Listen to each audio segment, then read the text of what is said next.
Oh, well, everybody know who I want next. I want Terrence Crawford next. You're gonna make that happen? Huh? You're gonna make that happen? Oh, definitely. That's the fight that I want. That's the fight everybody else want. Like I said, I'm gonna get these straps that I'm gonna go over there and take his shit too. All right. Errol, congratulations. Terrific fight this evening. Thank you, man. Now, strap season, y'all know what time it is, baby. Terrence, I'm coming for that motherfucking belt. All right.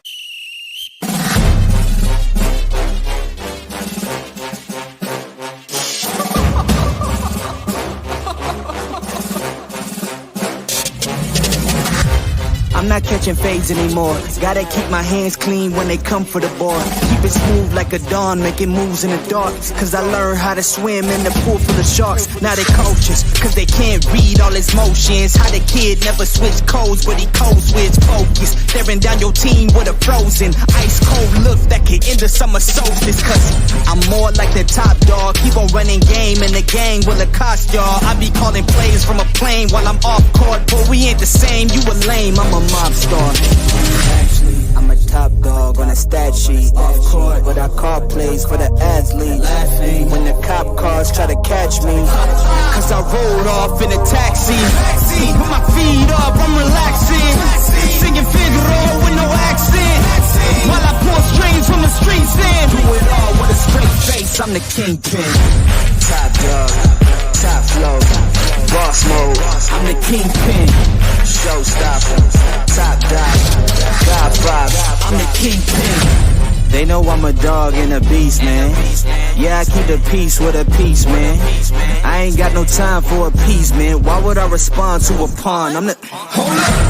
If I let my dogs off the leash, then you might want to get out of Dodge by the evening. Honestly, think it's not the blood in the beef. If they don't leave anything behind at the evening. I can see you soft, ever thought about retreating. If you never have, then they'll give you a reason. Better watch your tone, lose your bass when you speaking. Underneath the mask is the wrath of a priest. When you learn how to smile in their face, then go cutthroat. Then they want to call you a con when the blood cold. I remember starving while y'all had a truckload. Now I'm with the mob with the call and the gusto. I'm a top dog on a stat sheet. Off court, but I call plays for the athlete. Laughing when the cop cars try to catch me. Cause I rolled off in a taxi. Put my feet up, I'm relaxing. Singing Figaro with no accent. While I pour strings from the streets in. Do it all with a straight face, I'm the kingpin. Top dog, top flow, boss mode.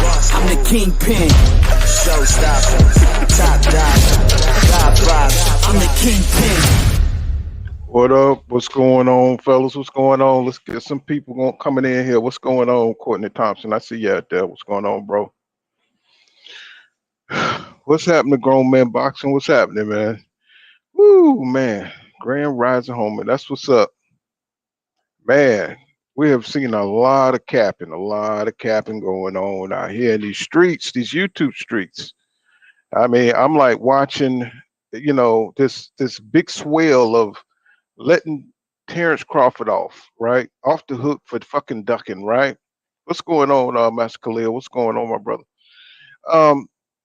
I'm just like, I'm having to block motherfuckers and shit because motherfuckers just won't accept the fact that this nigga ducked. And I don't understand how we gonna redefine. I'm like listening to niggas on YSM, media sports and shit like that. And niggas are just like, we're not gonna classify what Crawford did as a duck. It was a great business move, right? I'm like, what the hell? When did ducking become a great business move? When did that happen? Please, somebody tell me. That's an actual question. What's going on inside the square circle with King Judah? You know what I'm saying? Y'all subscribe to my man inside the square circle with King Judah. So when did we start redefining everything? We've gotten away from calling shit what it is. I mean, it is what it is, bro. I mean, I'm like looking at the boxing voice, and I'm watching him frame shit in a way that favors Terrence Crawford. Oh, what is this? I can't really blame a man for going to get his bag, right? You know what I'm saying? Would we have blamed, Sugar Ray Leonard if he would have went and fought a lesser opponent rather than fighting, you know, um, Tommy Hearns or, what I'm saying, Duran? I mean, would we have, what I'm saying, looked at him sideways or not? Or we would have called it a duck, right? You know what I'm saying? That Mike Tyson, what I'm saying, wouldn't have fought Holyfield. You know what I'm saying? We would have called it a duck if he would have went and fought a lesser opponent and knocked him out. We wouldn't have gave a shit. We wouldn't have cared. You know what I'm saying? So I'm just like, now that we got all these little boxing channels and media, what I'm saying, whoever they favor, that's who they support. You know what I'm saying? So it's a bias type of situation, what I'm saying, when we covering these fighters.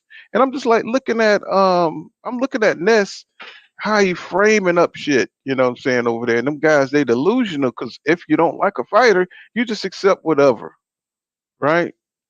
You just accept whatever they put out there, the PBC, what I'm saying, they blaming it on the business of boxing. You know what I'm saying? Terrence Crawford upset that everybody blames him. But nigga, you the one who turned your back and went and fought a whole nother dude. You know what I'm saying? So how is it not your fault? You know what I'm saying? It's like, how do we just get away from the facts of what we see? You know what I'm saying? Right before our eyes. Are our eyes lying us? Are you not fighting David Avenesian? You know what I'm saying? I mean, David Avenesian, unless he turned into Terrence Crawford, what I'm saying? I mean, unless he turned into Errol Spence Jr., you know what I'm saying? I mean, it is what it is, nigga. You ducked, right? And so I'm just tripping because I see so many people, what I'm saying, just in my comments and shit, talking about Terrence Crawford is the best. I'm like, bro, you know what I'm saying? Y'all just trolling, bro. You know what I'm saying? At this point in time, y'all just trolling. You know what I'm saying? Because there's nowhere in the world you can look at what the fuck Terrence Crawford has done and call him the fucking best. You know what I'm saying? You can't look at Terrence Crawford and say he the best. You know what I'm saying? Cause this nigga, he ducked. He ducked the best. You know what I'm saying? And he don't want to find out if he the best. This nigga is going to retire on all their asses and they capping for him. So I'm seeing more and more motherfuckers talking about this is a great business move. How in the fuck is it a great business move when Errol Spence Jr. was your best bag, right? You would have made more money with Errol Spence Jr. than you would have with a David Avenesian, right? We all know this. And I just don't understand how motherfuckers are out here with the bullshit, bro. You know what I'm saying? That shit is fake. You know what I'm saying? That's why I said this shit is fake as fuck, bro. And I don't want to hear it no more. I'm tired of hearing motherfuckers capping for Terrence Crawford. You know what I'm saying? What's going on, King Judah? What's happening, my brother? What's happening with you? Nothing much, man. I see you on early this morning, man. Yeah, I got to get it in, you know what I'm saying? Because I'm about to get back out here on the damn road. Let me get, I'm going to try to do as many live streams as I can before I get everything situated. And.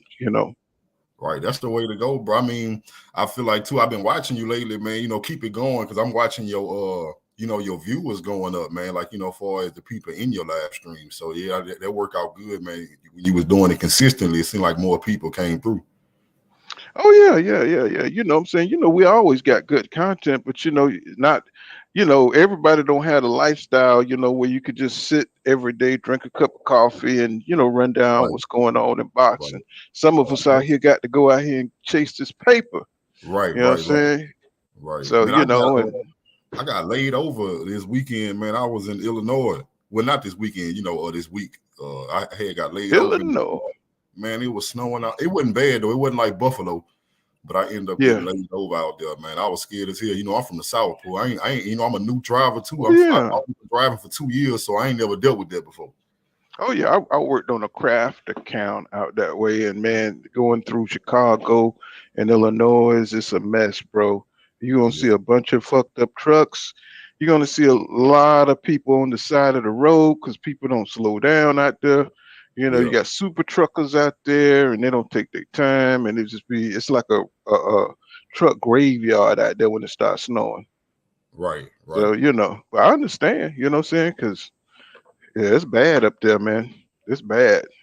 Yeah, but I heard you cooking on that Crawford situation, man. Like you said, man. I came in on the back end of it, but it's like I'm listening to what you're saying. That makes too much sense, bro. It's like at this point, I heard somebody else say it too. At this point, it's like when you really think back on it, at what point did we start to consider him number one? Was it because old media told us that because they didn't want to have to put Errol Spence number one? Because what has he done to even earn that spot? It's just, how it's one of them things where everybody just agree with something just because somebody with a voice said it.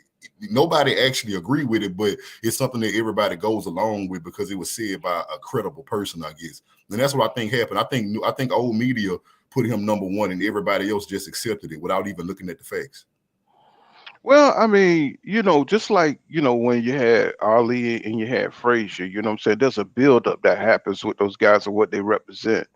And I mean, it's nothing you could do about it. It's just, it's what I'm saying, it's like whatever the reputation is, Ali was the black people's champion and Frazier was kind of like that made him the white people's champion. You know what I'm Right. saying?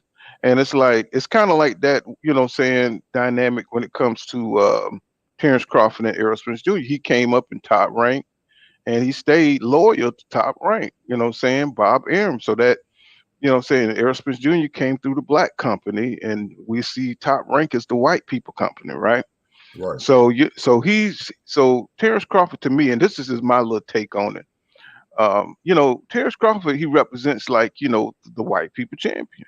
You know what I'm saying? Because he can possibly take down those black bastards over there at the PBC. You know what I'm saying? Even though, it's all perception. You know what I'm saying? It's just all perception. Anybody, that get built up like a Deontay Wilder, they need a great white hope. And that great white hope could be a black guy too. You know what I'm saying? Yeah. So that's why They just everybody who hates the PBC, you know what I'm saying, they look for these, these kind of fighters that can, take them out because they represent, a threat to taking over, boxing. And I think that's what Crawford is. He's their hope. And, he's a threat to EJ. So, everything that Terrence Crawford represents, they're going to support it. You know what I'm saying? That's why you have all this capping going on with Ness and, they, EJ kicked his ass up out of his camp, for capping and shit all day and talking shit on Deontay Wilder. So he they know he's a scumbag, bro. That's for sale. You know what I'm saying? Capping for Canelo and, So these dudes are getting under the table bags, bro. You know what I'm saying? To pump that nonsense and stuff. So I said, I never want to be a channel, where, my opinion, depends on what kind of bag I get. And that's what's going on. You know what I'm saying? These guys are professional influencers. You know what I'm saying? So they're getting paid, to go around and, fix the narrative. And, they know boxing lives on YouTube. And, some of these guys are cheap. They come cheap. You know what I'm saying? You give a nigga extra 500 a week, you know what I'm saying? You got an advocate. You know what I'm saying? So, some people are for sale out here. And Crawford, he gonna, being the white people's champion, in my opinion, you know what I'm saying? They're gonna push that narrative, you know what I'm saying? Because he's the only hope to keep PBC from blowing up. You know what I'm saying? He's the one who could take the win out the sale, you know what I'm saying? He can go beat those PBC champions from becoming undisputed. He could block undisputed. He could keep them from being successful.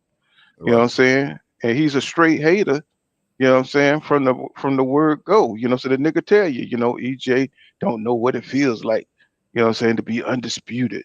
He don't know what them belts feel like. I was like, nigga, that was the weakest shit I ever heard, nigga. You know what, Paul? I think that's the comment right there. That comment he made was the comment that made the PBC and these other promotional companies move the way they did to clear that path where he couldn't hold that belt no more. That's what I believe, bro. I believe, like, how usually people can assume something, but when you say something, then people know what your real intentions are. And I'm telling you, Paul, I don't think that said well with Everett because like you said, it wasn't just the PBC that made these moves happen where, the Stanionis and Virgil Ortiz fight got made. It's other promotional companies that had to, cooperate with the PBC. Mm-hmm. So I believe they all heard that and they all felt some. Because at the end of the day, bro, people humans, even though they might not like EG or like the PBC, I don't think all these promotional companies in on this shit with this Protect Crawford campaign. You see what I'm saying? Like I don't think De La Hoya give a damn about trying to protect no damn Terrence Crawford. No, because there's other deals are being made. You know what I'm saying? Like Mayweather and with Ryan Garcia and Gervonta Davis, which I wanted to talk about too, because Gervonta Tank Davis, he be tripping, bro. I told you, bro, he got a lot of that bud in him, bro. He got a lot of bud in him, bro. I don't understand, bro. This man has made you a millionaire. Yeah, Floyd got flaws. You know what I'm saying? Yeah, he fucked up and he liked the limelight, but bro, you a little broke boy from, you know what I'm saying, DC. Yeah, you got all the talent and he put money behind you. And I don't mind him leaving, but it's the way he's doing it. It's the way they turn it into some type of soap opera every time, and I don't like that. But like, man, y'all men and y'all involved in the sport of boxing. Then the difference is your promoter Floyd Mayweather was actually a boxer, so y'all should be handling this shit different than two girls. You know what I'm saying? Acting like two girls catfighting this shit. And then why tweet some shit then erase it? You know what I'm saying? Stand up. Be a man, bro. You know what I'm saying? You're 28, 27. Be a man. It's like fuck erasing shit. If you say something, stand on it. If you don't want to be there, go tell that little nigga. Be like, look, man, appreciate everything you did for me. You know what I'm saying? But now I want to, go out on my own and see how I can do. And that's that. You know what I'm saying? So that's your career. Yeah. So what's going on with him saying that? Give me my termination or whatever. So basically, Floyd don't want to let him go. What's the truth behind that? Because I ain't looked deep into that, so I'm trying to figure out what's going on with his contract situation. He's saying that Floyd won't let him go. No, nobody knows, bro. We only know what they tell us. But my thing is, why you halfway in and halfway out? That's what I'm saying. If you feel like you're being messed over, tell us everything as the fans. Because right now it make you look crazy. Just tell us what's really going on, and then we'll know what side to pick. Well, remember how we were trying to determine if Tank was, signed to Mayweather, or was he not signed to Mayweather? Now he signed to Mayweather. So we've been going back and forth, like looking forward to Tank to, take control of his own career and see if he's going to, go after these legacy fights. Then we had, Devin Haney said, shit, Tank don't want to fight nobody, bro. Right. You know what I'm saying? So we don't know, bro. So we don't know what he wants to do. We know if he leaves Mayweather, he's going to lose a lot of political clout. He's going to lose. He's going to need. I don't know if he could remain signed to PBC or how that shit will work, or he'll just have Al Heyman. You know what I'm saying? He'll have Al Heyman as an advisor.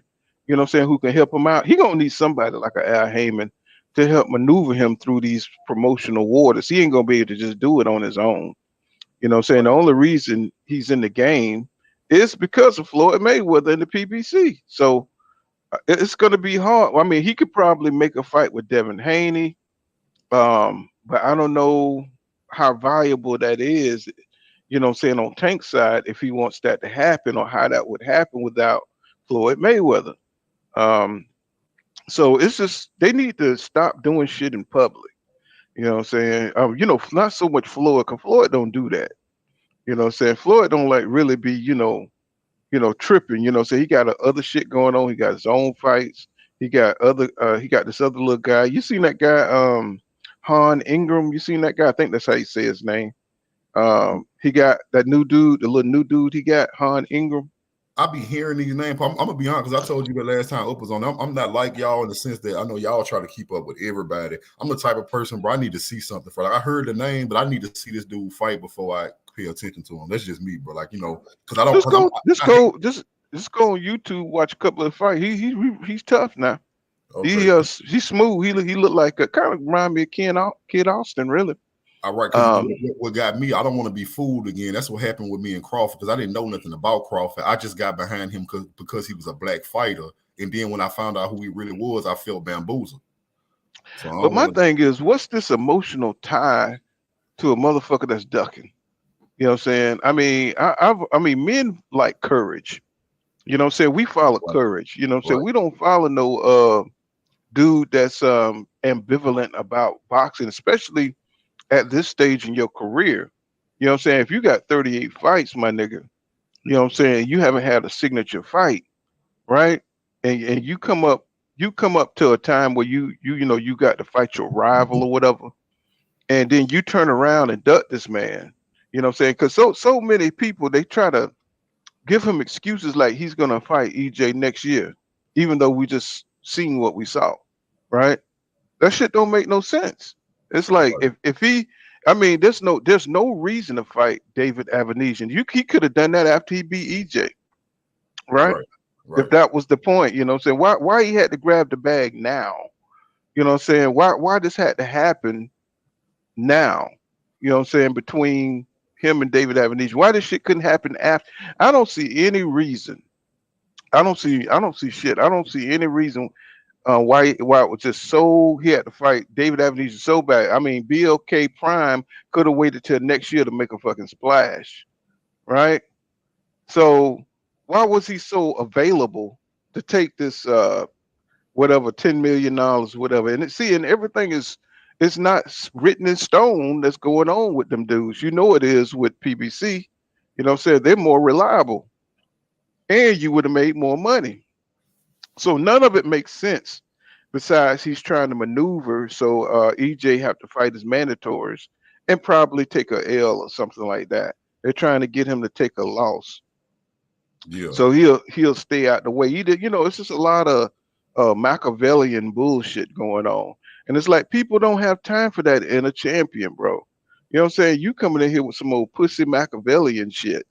You know what I'm saying? Trying to stay, you know what I'm saying? Trying to be slick. And EJ just want to fight you in a fair battle, bro. You know what I'm saying? That's what I'm talking about, man. Right. And it's just too many people, you know what I'm saying, all up inside, you know what I'm saying, this man pocket talking about he need to get paid and shit. Nigga, you had years and years and years to take fights where you could have got paid and you sat on your ass because you told everybody you were good. You had invested in businesses, you know what I'm saying? You got money, you know what I'm saying? You good, you comfortable, right? So now all of a sudden you need more money. You know what I'm saying? All of a sudden it's so you need this money right now when you're about to fight Errol Spence Jr. Bro, you could do all that shit out. You could fight David Avenesian when you 40. You know what I'm saying? When you 40 years Right. old, you could be the David Avenesian. You know what I'm saying? So that's why the shit don't make sense. And they keep bringing out all these fringe excuses. You know what I'm saying, for this man to turn away from one of the best fights. For one of the best fights we got. You know what I'm saying? And he just fucked it up. And now he's still talking about um, the fight's gonna happen next year. If it works out and all kind of shit like that, he's still being ambivalent about taking the fight. And it's like, bro, I'm so tired of this motherfucker, bro. I That's a was lie, just out. though, bro. Like that's we all know the truth at this point, bro. Like especially what the WBO just did with Boots, bro. Terrence Crawford is about to retire after Avenesian. I do not see him talking about, oh yeah, I'm gonna stay here and I'm gonna honor my mandatory against Boots. He not doing that. Well, I'm gonna go fight EJ after I've been healing everybody up. I called him a drunk. I told y'all he wasn't shit. So now I'm about to go in there and possibly get toe up from the first bell to the last bell or get knocked out. He not gonna do that because he not that type of man, Paul. Like he not the type of man that'll take that risk. Some men they talk shit and they stand on it no matter what happened. Like, you know what? I talked all this shit about this dude. I'm gonna go in there and try to beat him. He might dog walk me in there, but I'm gonna still stand. Terrence Crawford not that kind of man. Mm-mm. After everything he said, he not gonna go in there with the possibility that he gonna get dog walked in front of the world. Yeah, he's the dude that come to the basketball court, pick all the best players, beat your ass, you know what I'm saying, like by 50 points, and then he all ass, he ain't gonna give you another game and shit. When some other good players come up and shit, he ain't gonna give you another game. He gonna go home. He gonna Right. go home and shit. He that type of motherfucker, you know what I'm saying? And you know, he just don't have he's just not made of the same shit that all the other fighters, in the past were made of, you know what I'm saying? And he act like he played dumb, like he don't know why people dislike him. It's like we dislike you, bro, because you ain't, saying you a sucker ass nigga, bro. That's why we don't like you, because you're a sucker. Every time you turn around, you show how you act like a petty little child that you just wanna have one up on a guy that can whip your ass, bro. You know what I'm saying? And that's frustrating. You know what I'm saying? That is frustrating. What's going on, PGH Big Dog?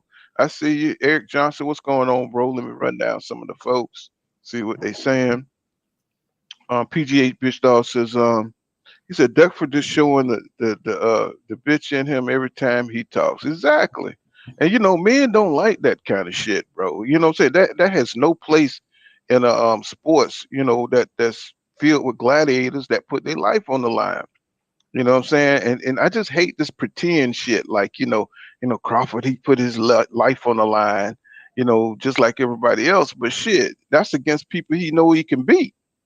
You know what I'm saying? That's against people this is his first. See, this fight represents so much more to both of these fighters. You know what I'm saying? This is, them being the best in welterweight. That's what's really disparaging about this fight not happening. You know what I'm saying? Because it means so much to Errol Spence Jr. and it means a lot to Terrence Crawford, right? You know what I'm saying? This is his signature fight. This is EJ. He'll be able to move up on another level, you know what I'm saying, becoming undisputed. Same with Crawford. This could be a second opportunity for Terrence Crawford to get undisputed twice. He don't even seem interested. And see, that's another thing y'all should look at. You know what I'm saying? This man, you know what I'm saying, he could push to become undisputed twice. He's not interested in that shit. You know what I'm saying? Because my bad. Mhm. Go ahead. No, go ahead, bro. I was about to say, yeah, you're right. Paul, you just hit the nail on the head. He was never interested in that. People wasn't paying attention. I'm gonna tell you how we know he was never actually interested in being undisputed twice. He was only actually interested on keeping Errol Spence from becoming undisputed once. I'm gonna tell you how we know, because before the Ugas fight, Terrence Crawford had convinced the whole world, well, I'm gonna step up and I'm gonna you can read your super chat. I'll go after I'm done. After you done. Okay, what's going on? Jay Wash 4. He said, thank you for that 1999, bro. He says, finally caught alive. Salute to you, Pool, for always keeping it 100. He said, keeping your foot on the on that duck neck. Yeah, man. I'm just, because when I'm in these, watching the other channels and things like that, and I just want to hear what motherfuckers are saying. But motherfuckers stay in a state of delusion, bro. They, saying, like an alternate reality. You know what I'm saying? Like I'm like listening to like really popular channels, and they go out their way, bro, to bend this shit up to try to spend it. I'm like, what? Why they just won't say this man is ducking? Right. You know what I'm saying? I'm just like, they'll go into contract law, and they'll go into, this business move, he couldn't miss it. I'm listening to Teddy Atlas, you know what I'm saying? I'm listening to the other popular channels trying to play it down the road, down the middle. I said, man, this man ducked. Right. I mean, like, why are you just pussyfooting without, calling it for what it is, man? I said, this dude just duck this man, after 5 years of talking straight shit, just talking all kind of shit, about he ducking and he's scared, bro. I mean, so, I'm, at this moment, I'm just like, I can't, bro. I can't believe this shit. I'm like, just call it a duck, bro. That's what it is, right? And this man, the way he's talking, he don't sound like he's about to get back in here and try to negotiate. He come, me and Errol, we're moving forward with our careers. I was like, bro. That was never the plan. Like, that's what I was saying. Like, the way we know that he never actually wanted to be undisputed at 147 is that before Errol Spence fought Ugas, they asked Terrence Crawford, because he had everybody believing, well, I want to be undisputed twice. I'm gonna do it. I'm gonna set history. I'm gonna make history. But they asked him. They said, well, if Ugas is successful against Errol Spence, will you fight Ugas? He said no. That lets you know that undisputed was never his goal. How would you say you want to be undisputed? Then you tell us that if Ugas beat Errol Spence and get them 3 straps, you're not gonna fight Ugas for undisputed either. That was never your goal. Right. And then how you gonna admit that it's about the money, right? And not legacy You know what I'm saying, and still maintain pound for pound number one. You haven't fought nobody. You know, you haven't fought shit number two, number three. You know what I'm saying? So how can you be fucking number one? You know what I'm saying? If you haven't fought number two, number three, number four, Right. you know what I'm saying? You can't be. You can't rest on your laurels in boxing and be fucking number one. You know what I'm saying? That's what I'm saying. It's like, and it's just, you know, I know hardcore boxing fans are tearing their hair out because you go around listening to these different channels and they just like, you know what I'm saying? They be trying to frame the shit and believing everything that Terrence Crawford say, even though this man is a pathological liar, right? This nigga is a pathological liar, but they be pretending like, you know, the money he's talking about means something. You know, going and grabbing a bag means something. You know what I'm saying? You know, I mean, none of the shit add up, but yet they pretend. You know what I'm saying? I just don't understand it, bro. So it just kind of gets under my damn skin that, you know, we got to listen to these motherfuckers cap like they know what the fuck they talking about, right? And we supposed to wait for this dude who's going to be pushing 36 years old. He's going to be pushing 36 and think he's going to jump in the ring, you know what I'm saying, with a dude who got every reason to knock his ass out. You know what I'm saying? And who's motivated. If there's one fight, I believe that Terrence Crawford, I mean that Errol Spence Jr. would want to have, you know, say he's going to stay at 147. He's going to spin that block because I believe EJ really want to knock Terrence Crawford ass out. You know what I'm saying, in front of the world. And I think Terrence Crawford ain't gonna give him the satisfaction because he's petty like that. You know what I'm saying? And I just feel that in my bones. You know what I'm saying? The way this nigga talking, but like, you know, he's already done every goddamn thing. He's, you know what I'm saying? So you just know he's gonna do some pussy ass shit and retire, bro. You already know. You already know. Yeah, I think that's the best thing for boxing, though. To be honest, I'm glad he gone because I think EJ gonna get his signature fight against Keith Thurman. A lot of people don't realize that, but a Keith Thurman under Errol Spence belt is a signature fight, even if he never gets Terrence Crawford, because at that point he would still have fought the best welterweight of his. Because I mean, Terrence Crawford, you can't use Terrence Crawford because Terrence Crawford never fought a caliber fighter like Keith Thurman. So Errol Spence would then fought the best. 147 pounder in this era. It would be Errol Spence that can say, I fought the best of the best at 147. Right. You know, and then moving up. And if he move up, you know, and he make his campaign and start collecting those belts up there, and he end up being undisputed there, his career would be intact without Terrence Crawford. And Terrence Crawford's career would be nothing, especially if Errol Spence actually gets undisputed. You would be forgotten, bud, because Errol Spence would be the man of this generation.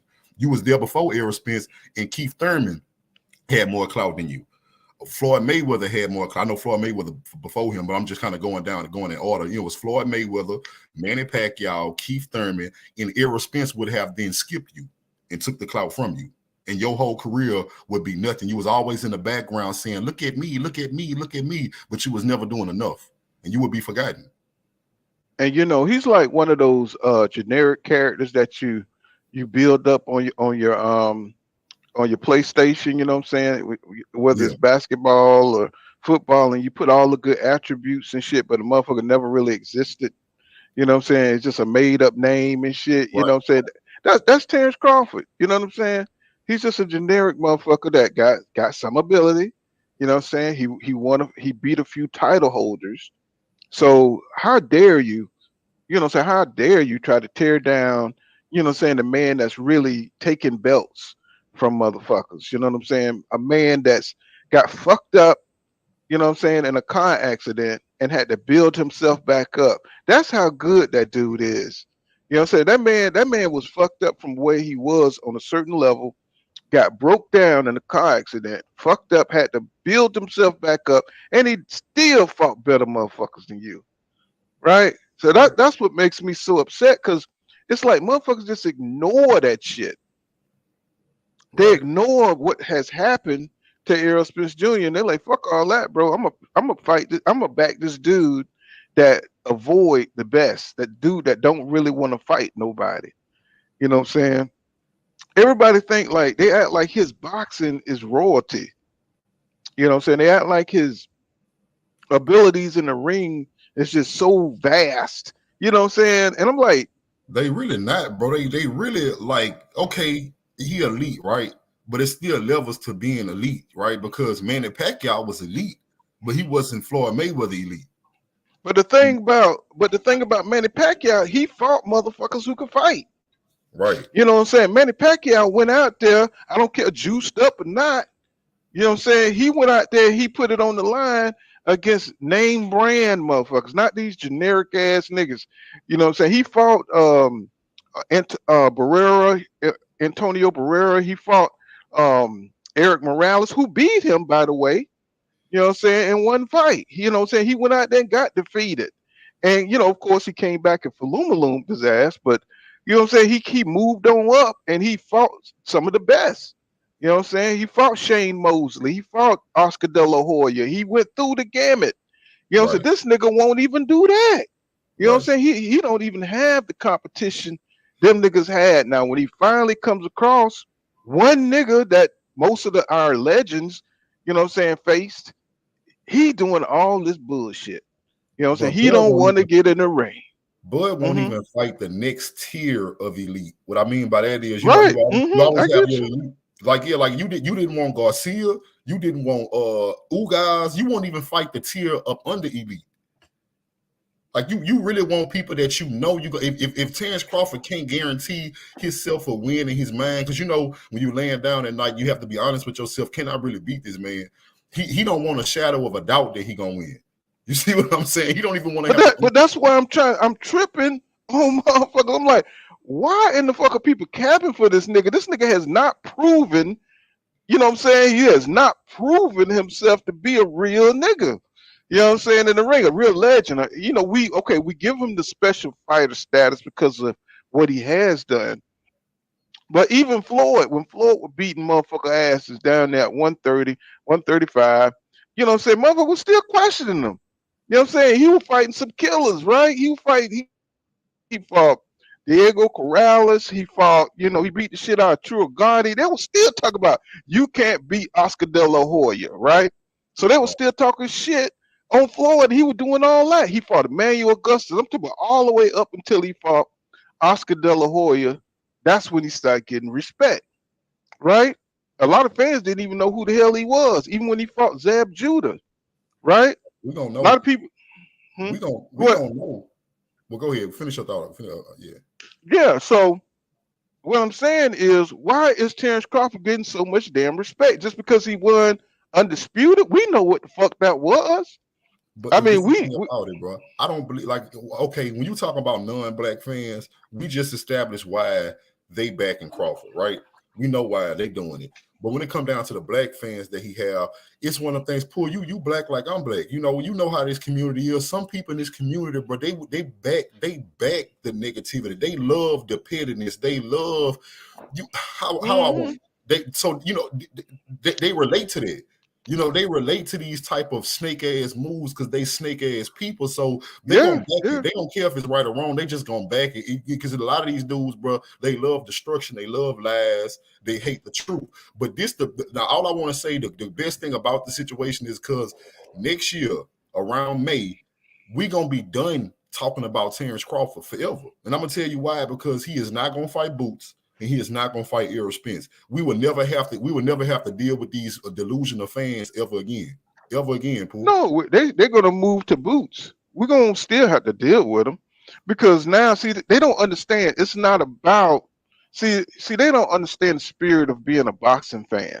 See, because they think, this new group, you know what I'm saying, they think it's about being on one team or side or the other, but it's not that. They make it that way. You know what I'm saying? They make, just like you hate Lomachenko ass because his fans are so damn delusional because he got the system behind him. It ain't Lomachenko that's the problem. It's the fans that make you dislike these niggas because, well, the media part of it too, because they overhype them. Like they overhyping Terrence Crawford, right? So it makes you dislike them because they're not doing the shit they're supposed to be doing. They're not taking on the challenges. Like you could love somebody like a Devin Haney, or you could love somebody like a Deontay Wilder. It don't matter that Wilder lost. It's the spirit of him going in there and challenging himself, right? That's what boxing is all about. You know, some people in the past they fought 2, 3, 4 times. How many times Manny Pacquiao fought Tim Bradley? You know what I'm saying? I mean, Right. it don't matter, bro. We getting a good fight. You know what I'm saying? It's all in the right spirit. But then we got these niggas coming along trying to make it like, you know what I'm saying, Terrence Crawford is some kind of black Jesus or something. And the nigga don't deserve it. He don't deserve that kind of worship is what I'm saying.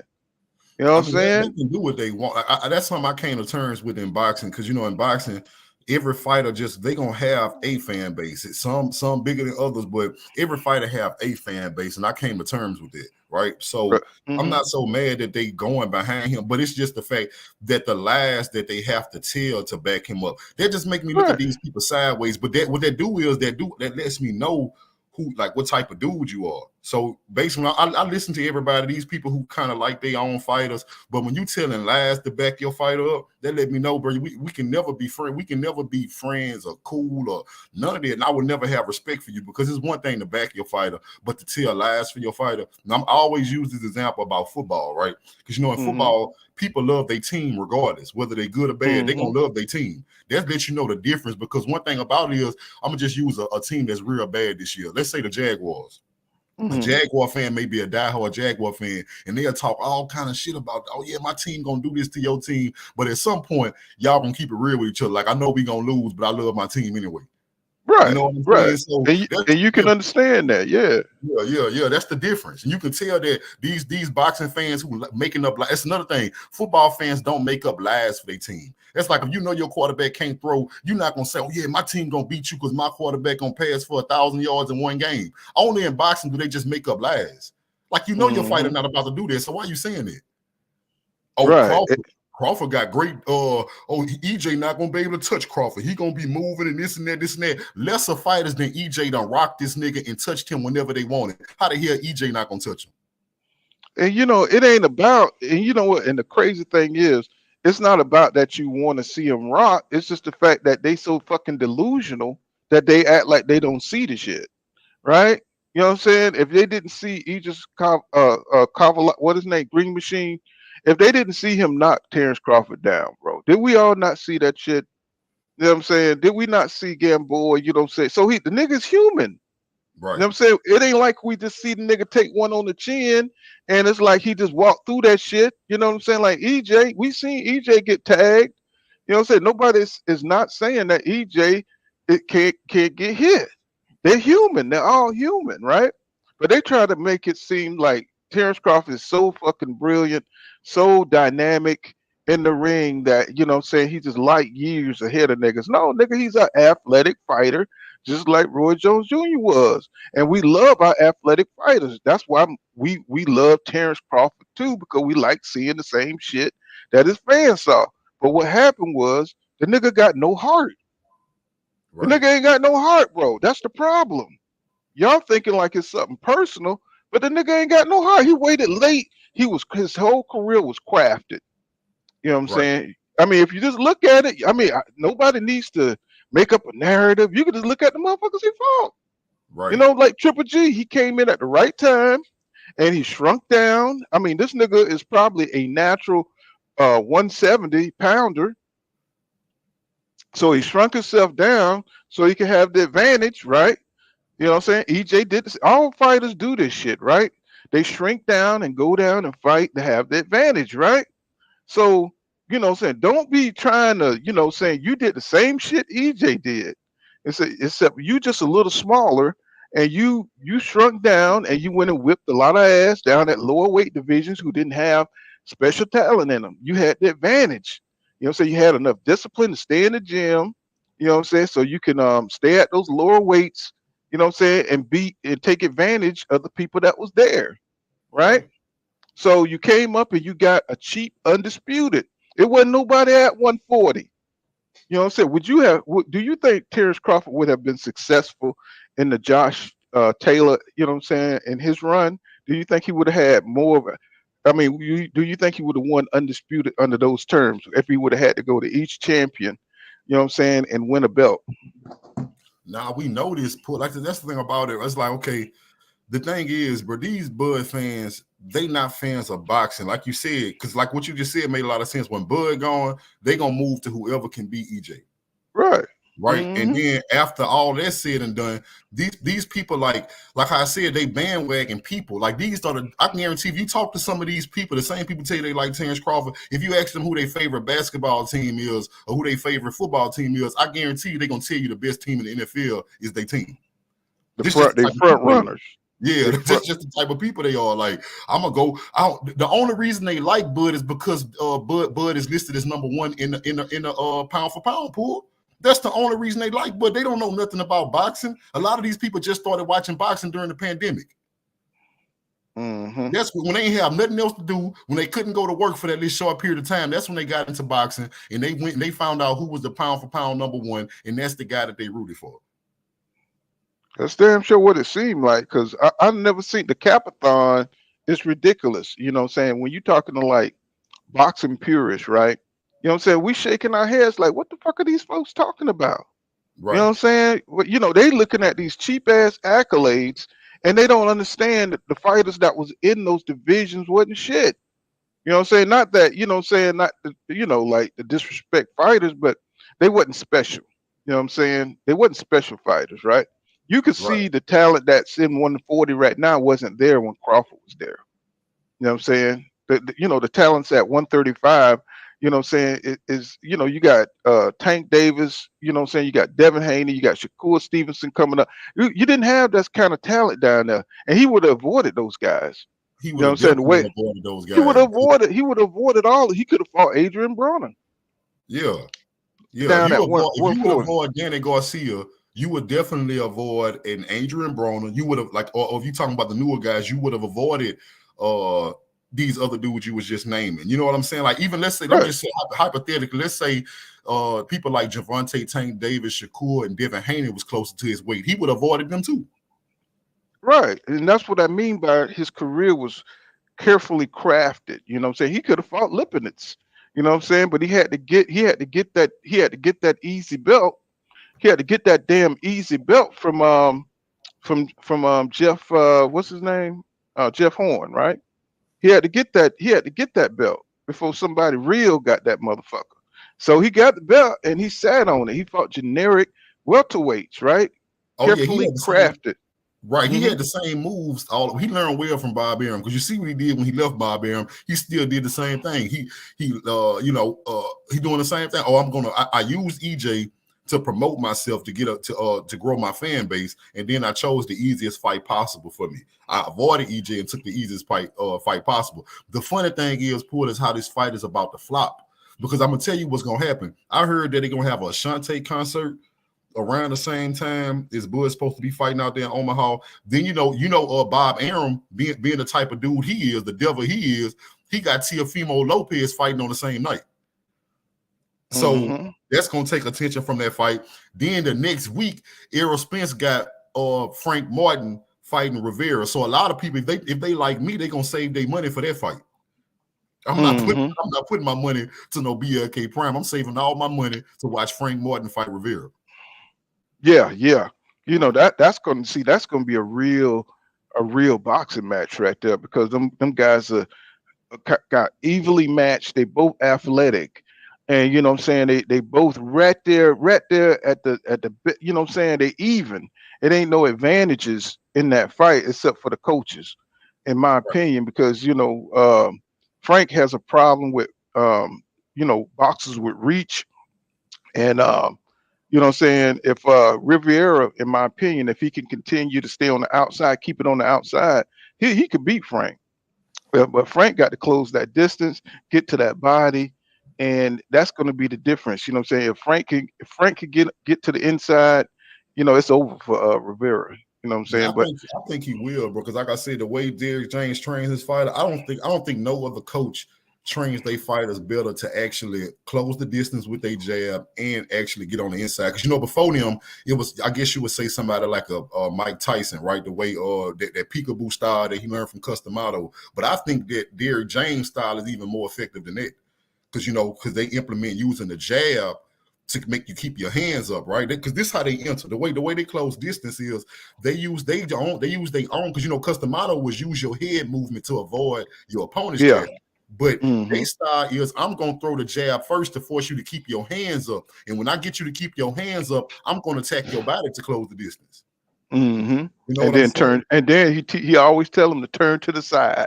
You know what I'm saying? Once you get in there, you step, you turn to the side.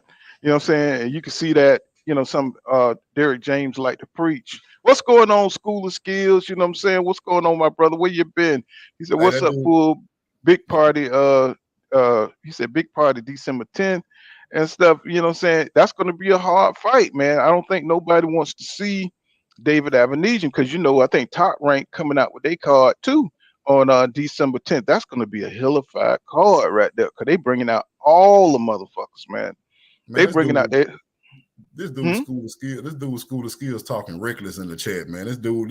You thought that other guy you had on here was reckless. He ain't. John Turner ain't got nothing on School of Skills. School of Skills. He's a Crawford supporter. You know what I'm saying? He is a he. You know. I don't hate on people that support Crawford, but I want them to understand that this dude is a duck. You know what I'm saying? It's like, but some people, you know what I'm saying, they're going to support Crawford, whatever. And I know that School of Skills knows his shit. I know he's a boxing fan. I'm saying, you know, some people just be capping just to cap. You know what I'm saying? But I know School of Skills knows his shit. I know Joan Turner know they shit. At some point, they're just going to have to face reality. But I could tell they boxing fans just by the way they talk, because I've seen them in Blue chat going back and forth with Blue for many years.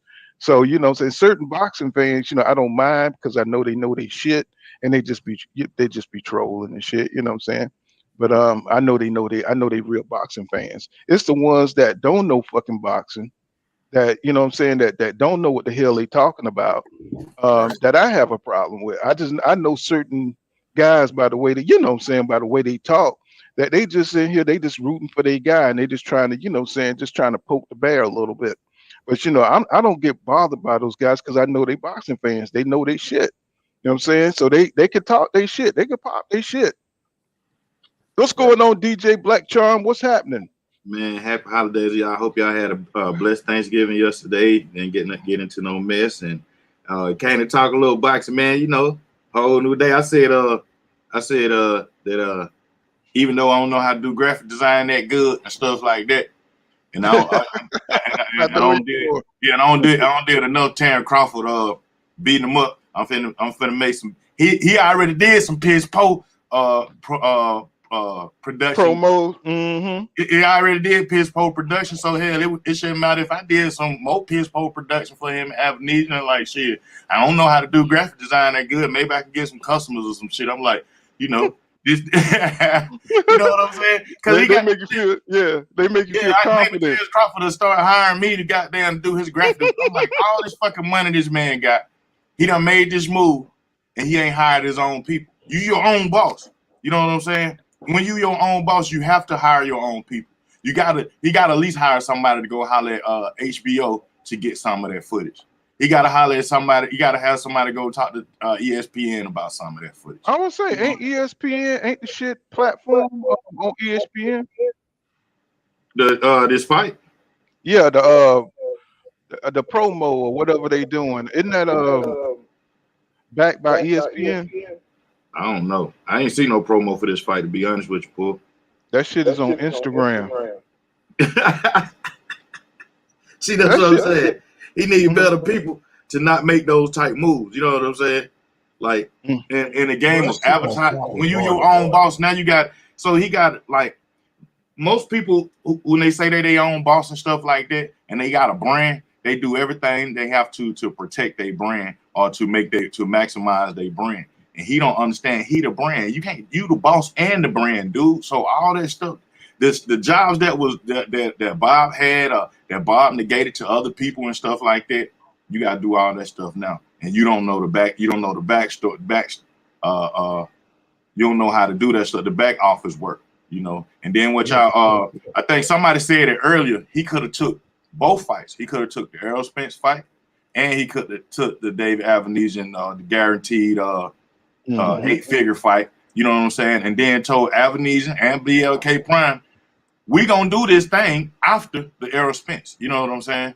I don't want to mess up this legacy. He could have made that move. Now he got to do it the opposite way.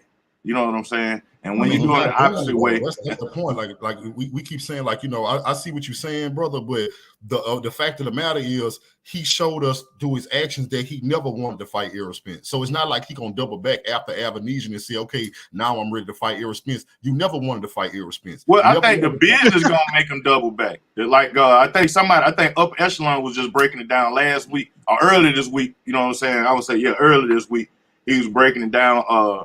How the matchups rolling out and how these matchups rolling out for 147 is like, it's inevitable that he have to, you know what I'm saying? He got to face the top people all vacate.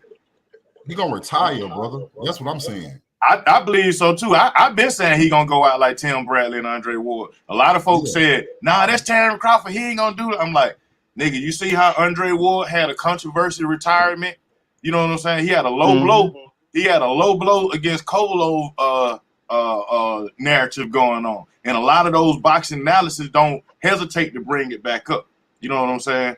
That he didn't leave all the way on top. Tim Bradley, true, he fought Manny Pacquiao, but he fought Manny Pacquiao, but Manny Pacquiao fought him on some obligated to top rank type shit. You know what I'm saying? He ain't fighting nobody else outside of that. So yeah, Terrence Crawford, I always been saying he gonna have a career like that. I've been saying that for years though, bro.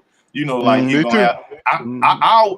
You know, in my heart of hearts, I'm like, because of Tim Bradley and Andre Ward, and then he a human being, he got eyes that he would want that for himself. You see what I'm saying? Like even with Andre Berto on his last leg, he at least got a shot at the title with Floyd Mayweather. You know what I'm saying? Win, lose, or draw, he at least got a chance. And I thought Terrence Crawford would be one of those people to say, well, if I'm on this other side of 30, you know, I'm finna at least take my chances on, you know what I'm saying, making some legacy. Because you're already rich. How much more? I mean, well, I won't say how much more money can you stand, but you know what I'm saying? Like you already, you know what I'm saying? You like if you get the money, you might as well go for the legacy. Straight as far as insurance, homes, and stuff like that. So now it's time. Well, one thing about it though, unlike Bradley, you might as well go for the legacy.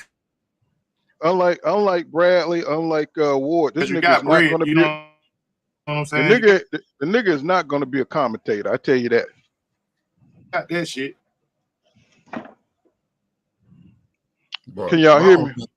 Yeah, my whole thing is I just don't like the fact that people trying to say that the PBC didn't want to fight. What's gonna prove that they always wanted to fight is after Terrence Crawford ducked both Boots and Spence next year, and Boots becomes the #1. I don't know how this shit gonna work, but whoever gets that WBO belt, which it look like it's gonna end up being Boots, when the PBC makes that fight for Errol Spence, so Errol Spence can fight Boots for undisputed, that's gonna debunk that whole lie that these Bud fans been telling themselves that they never wanted him to fight Crawford because Boots is a better fighter than Terrence Crawford.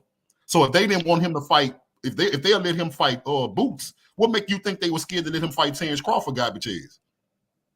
Well, I mean, you know it ain't gonna matter. I mean, you seen this guy, the way he's been talking reckless, you know what I'm saying, ever since this Spence fight, you know what I'm saying, became, you know what I'm saying, an option. You know what I'm saying? They're just gonna move the goalposts. They're just gonna move the goalposts. It'll be more excuses. They don't care, bro. You know what I'm saying? They want to protect that man. They want him to retire undefeated. You know what I'm saying? I want him to ride off into the sunset because I know the nature of boxing. What he did in his career, he would be forgotten. Terrence Crawford would be forgotten, bro. Within 2 years, people would never talk about Terrence Crawford again. You know what I'm saying? So now they kind of got everybody, you know how everybody wanted Floyd, how everybody who hated Floyd wanted him to take a L and stuff, you know, because you know, the way he moved at the end of his career.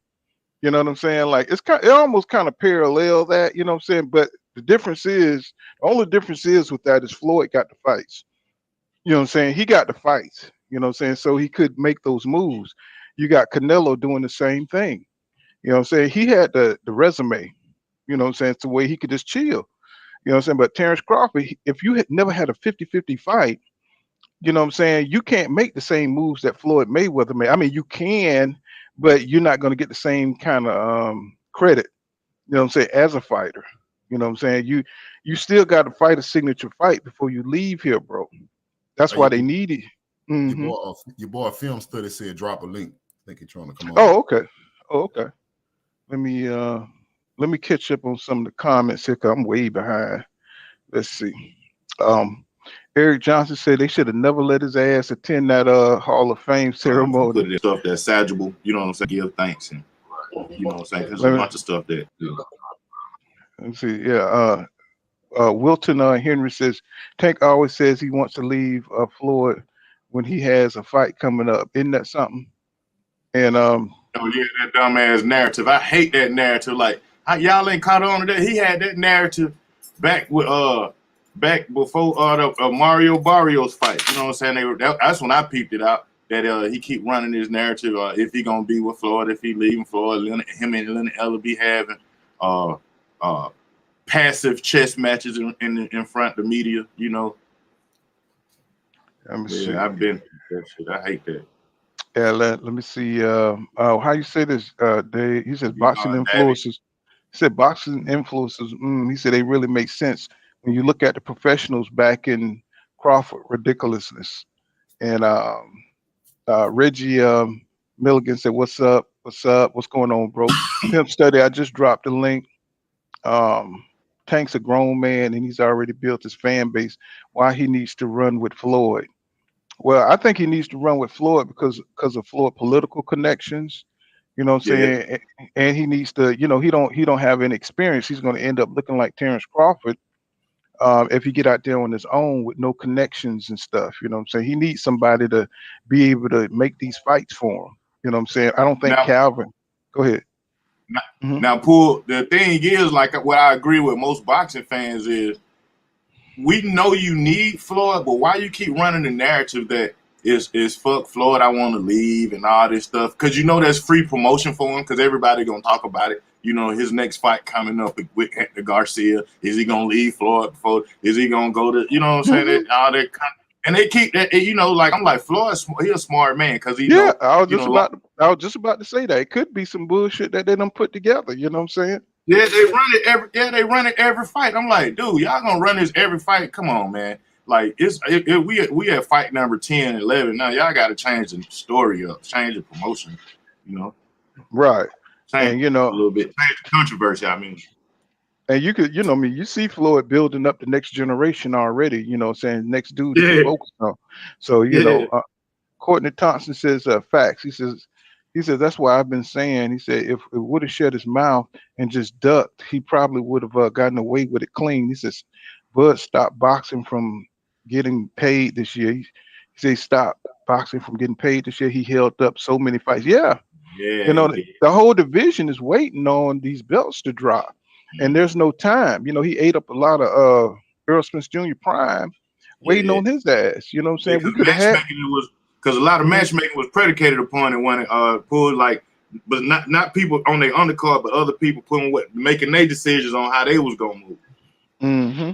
Yeah, and like you said, there's a lot of people be depending on the business. A lot of business be the the little guys, the vendors, like you mentioned in the other stream. You know what I'm saying? A lot of other fighters too be on the undercards. You know what I'm saying? It's their time to shine too.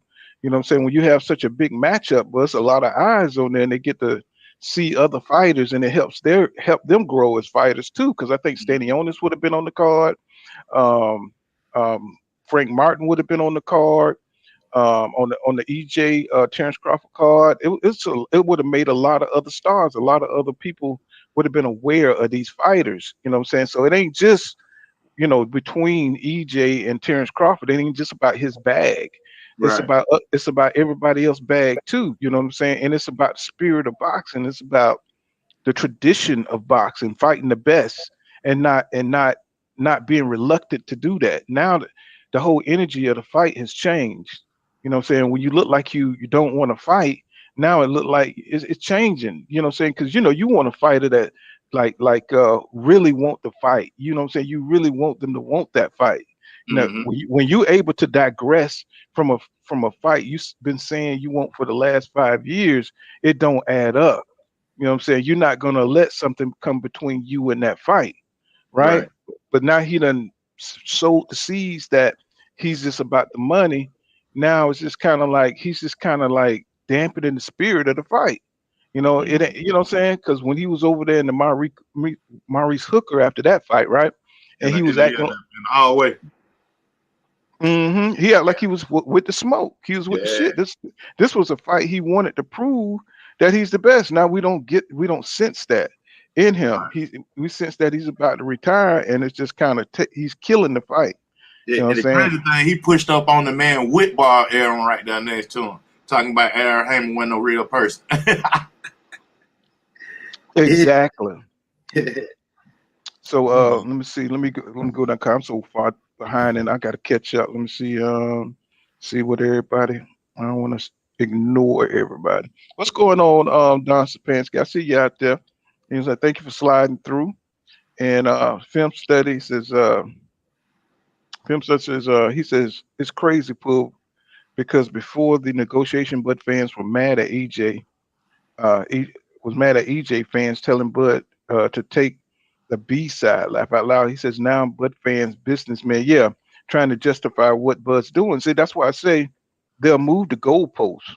You know what I'm saying, to defend this guy. You know what I'm saying? Any bad move, it's got nothing to do with the legacy of boxing, bro. When you take it away from the legacy of boxing, bro, you're cheating boxing, right? You know, everybody supported you all these years, you know, buying those broke down ass pay-per-views, him versus Khan, you know what I'm saying, him versus Postal, you know what I'm saying, all these little shitty ass fights, you know what I'm saying, him fighting Jose Benavidez, waiting for him to fight in the top contenders. And everybody's just happy that he just didn't get beat by mediocre competition. Right. Bro, that's not boxing, bro. You know what I'm saying? What if Pernell Whitaker would have fought the shittiest fighters and avoided Roger Mayweather, avoided Chavez, and fought these off-brand welterweights, you know, fought number 14 in the division. These guys wouldn't have had the names that they have today if they would have did what Terrence Crawford done in his career, bro. Because he could easily, those guys could easily beat number 14, number 16. You know what I'm saying? In the boxing rankings back then. No, we wanted to see them fight number 1, 2, 3, 4. Now, when you get outside of 1, 2, 3, 4, you know what I'm saying? It gets a little gatekeeperish. You know what I'm saying? And that's what he's built his damn career on, bro. Right. And that's what he thing that's like I don't know if y'all realize, but the era we living in right now, because like you said before this era of ducking people to fight either fights, you had fighters who did want to fight the best. And if you look at the generation coming up next, they seem to be willing to fight the best too, you know, because they love the fact, because if you look and listen at these young dudes, they only talk about people that they think can fight. Like you wouldn't catch Shakur Stevenson having somebody name in his mouth who we think can't deal with him at all. You know what I'm saying? This new generation different. But this right now, what we're dealing with is Terrence Crawford. Y'all not gonna like my second one, but Gervonta Davis and Canelo Alvarez. When Terrence Crawford and Canelo is gone and Gervonta Tank Davis take his first loss, which he will if he ever have to fight somebody like a Shakur or Devin, that's when this whole era of supporting people who duck and take easy fights is gonna be over with. Nobody is after a while, nobody's gonna want to admit that they were once a Bud fan, a Canelo fan, or a Gervonta Tank Davis fan, because I'm telling you, you're gonna be remembered as one of those people in the era of supporting ducks. But you sure said a lot then, and that's why I be like, man, these cats. But I like boxing or whatever. But you know, it's gonna be a time in the future where you be like, Bud Crawford. Oh yeah, I remember him. He fought. Oh yeah, he fought. Get on board then. You know what I'm saying? You're gonna say stuff like that in the future, you know. And I mean, we gonna know more than that. I'm just saying, like a casual might say something like that, and then you know, the casual also would say, because I hear him all the time they think Tank Davis is Devin Haney. I'm like, nah, man, the little dude right there, he got all the belts. That's the man, you know. Like the niggas like, oh, I ain't seen Shawty fight before. I'm like, yeah, he got all the belts. That little red need to hop in the ring with him, man. You know what I'm saying? And you know, let him see if he can get all them belts like that, because he ain't the champ. But in the future, You know what I'm saying? He ripped. I think I like Tank right now, but if he don't get no legacy fight and he pushing 32, he won't be remembered, bro. It's just how entertainment is, man. He won't be remembered. Bro, he just like Terrence Crawford. I keep telling people he the light-skinned Bud Crawford. He the light-skinned Bud Crawford until he show me otherwise. Yeah, he won't be remembered. I think you should want to be remembered after taking a beating like they take, man. You know what I'm saying? You got a boxing career, getting hit in the head, man. You should want to be remembered. What's going on, Film Study? What's happening, bro? Film Study, you're in the building. What's going on? What's going on, Pool? Shit, I'm doing good. Hey, how you get shit, I'm reading what School of Skills talking about. Oh man, School of Skills, man. He'll take you around the block, man. You know, he don't fuck with School of Skills, man. School of Skills is a professional troll. You're not gonna be able to fuck. You're not gonna be able to fuck with School of Skills. He done hung out. He done fought in blue blood section, so you ain't gonna be able to fuck with School of Skills. That nigga gonna stay on the propaganda for sure. You know what I'm saying? But he knows boxing though, you know what I'm saying? That's why I like him. You know, so I like my trolls that know their shit. You know what I'm saying? But you know, we beyond that though. You know what I'm saying? So that's why it don't bother me. But what you got some Thanksgiving food? Oh yeah, I got me some Thanksgiving food. Hey, yeah, I got the whole thing going on over here, man. Yeah, right. So what you think about all this, bro? I've been going. Go ahead. They think Bud not a duck. Oh, I think it's the opposite. I think they know he's a duck. I think they just don't care. They want to redefine what ducking is. When you love somebody, a fighter, you want to justify anything they do, right? Just like they, justify. They don't want to admit that Tank Davis is fighting the best. You know what I'm saying? Or, Devin Haney don't have any power. You know what I'm saying? Or, they don't want to admit the deficits, you know what I'm saying, or criticize. You got to criticize everybody, bro. You know what I'm saying? You just got to do it, bro, and be honest about it. That's the only way boxing going to move forward. You know what I'm saying? If you just look at the reality of the situation and just call it for what it is. You know what I'm saying? How is Devin going to survive at 140? How Tank is going to survive? How is he going to survive against a really top opponent like Shakur Stevenson or a Devin Haney? So he's got to fight. He's got to fight somebody. Ryan Garcia is the weakest link to me. Yeah. Out of all the the four kings they want to call them. He's the weakest link. I still don't think that's a test. The true test for Tank would be Devin Haney or Shakur Stevenson because they're the best boxers. I don't think Ryan Garcia is the best boxer. You know what I'm saying? I don't think he has enough experience to beat a Tank Davis. I think he could catch. I think he could catch Tank, but I don't think he's got the craftiness to beat a Tank. Yeah, that's what I say too. That's why I say too, to beat him. Like a lot of folks talk about his speed, his left hook, his power, but I'm like, he still got to have more skills than that to beat Tank. He got to beat him. He can't just because Tank. No, I mean you saw how he did Marius Barrios. Yeah, and so he got a boxing IQ that's really high. I think I think he's one of those fighters that got to have the confidence to come in there. You know what I'm saying? Because he walked soon. He took a couple of Marius Barrios punches, and he realized he could walk him down and get in there just like he did Leo Santa Cruz. You know what I'm saying? And put that shit on him to his body because he got that power. You know what I'm saying? Now, see, it'll be harder for him to do that against a pure boxer like Devin Haney or Shakur Stevenson because they ain't gonna let you get in there like that. Right.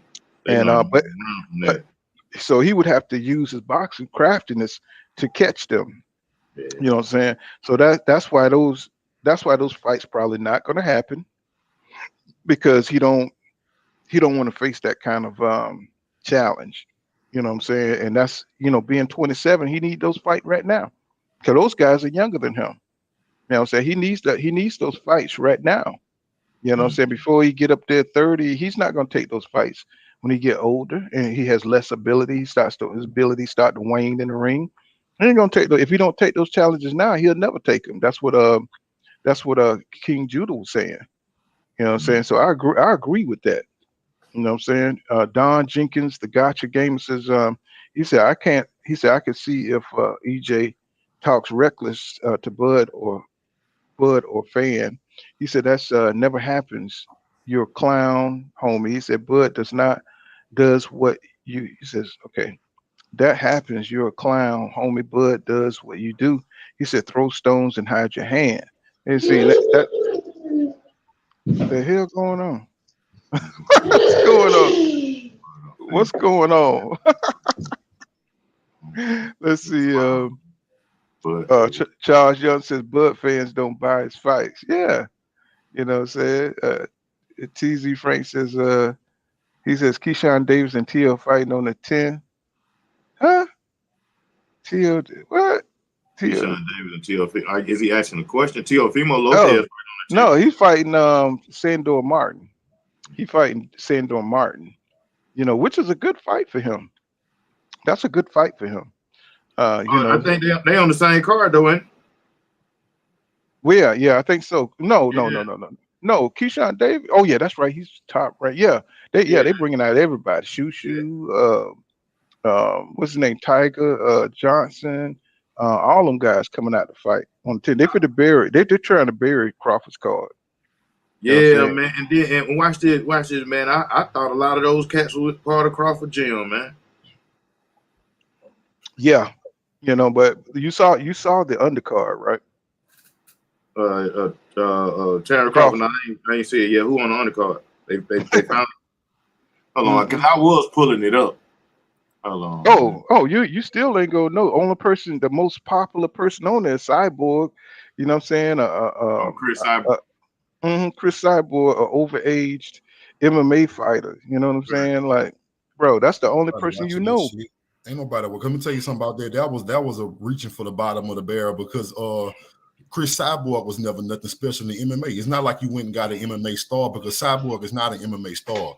A lot of people know her because she looked like a goddamn man and she swole. That's why she bro. Every time, every fight that Cyborg had that meant something when she was fighting a girl that had skills, they beat her ass every time. And then she get popped for PEDs. Yeah. Then she get popped. She got popped for PEDs and everything. So it's like, bro, you know, man, nobody want to fight on that card, bro. You know, I don't even understand why they put that shit together. You know what I'm saying? That shit about to, and your boy School of Skills talking about a new pay-per-view star gonna be born. Terrence Crawford, the oldest fighter out of everybody we just named on this whole stream, and he gonna be a new pay-per-view star. That should tell you everything you need to know about him. Right. He gonna make 80,000 pay-per-views and they're gonna tell that shit a success. Yeah, man. I can't wait for the flop. It did. Only thing I can think of is Fiery Gump. Mama said stupid is a stupid dog. I don't think life is like a box of chocolates. Yeah. Never know. Common sense isn't always common. Right. I just can't wait for it to flop. And I ain't gonna lie, that's making me like Bob Arum even more. When Bob Arum found out he was fighting on December 10th, Bob Arum made sure he put him a card together. Right. That's how Floyd be doing, motherfuckers. He be, you know what I'm saying, he made T.O. push back that damn fight about 9 times. You know what I'm saying? What's going on, Grease with Fire in the building? What's going on, my brother? You know what I'm saying? So yeah, they be doing that old crab ass shit.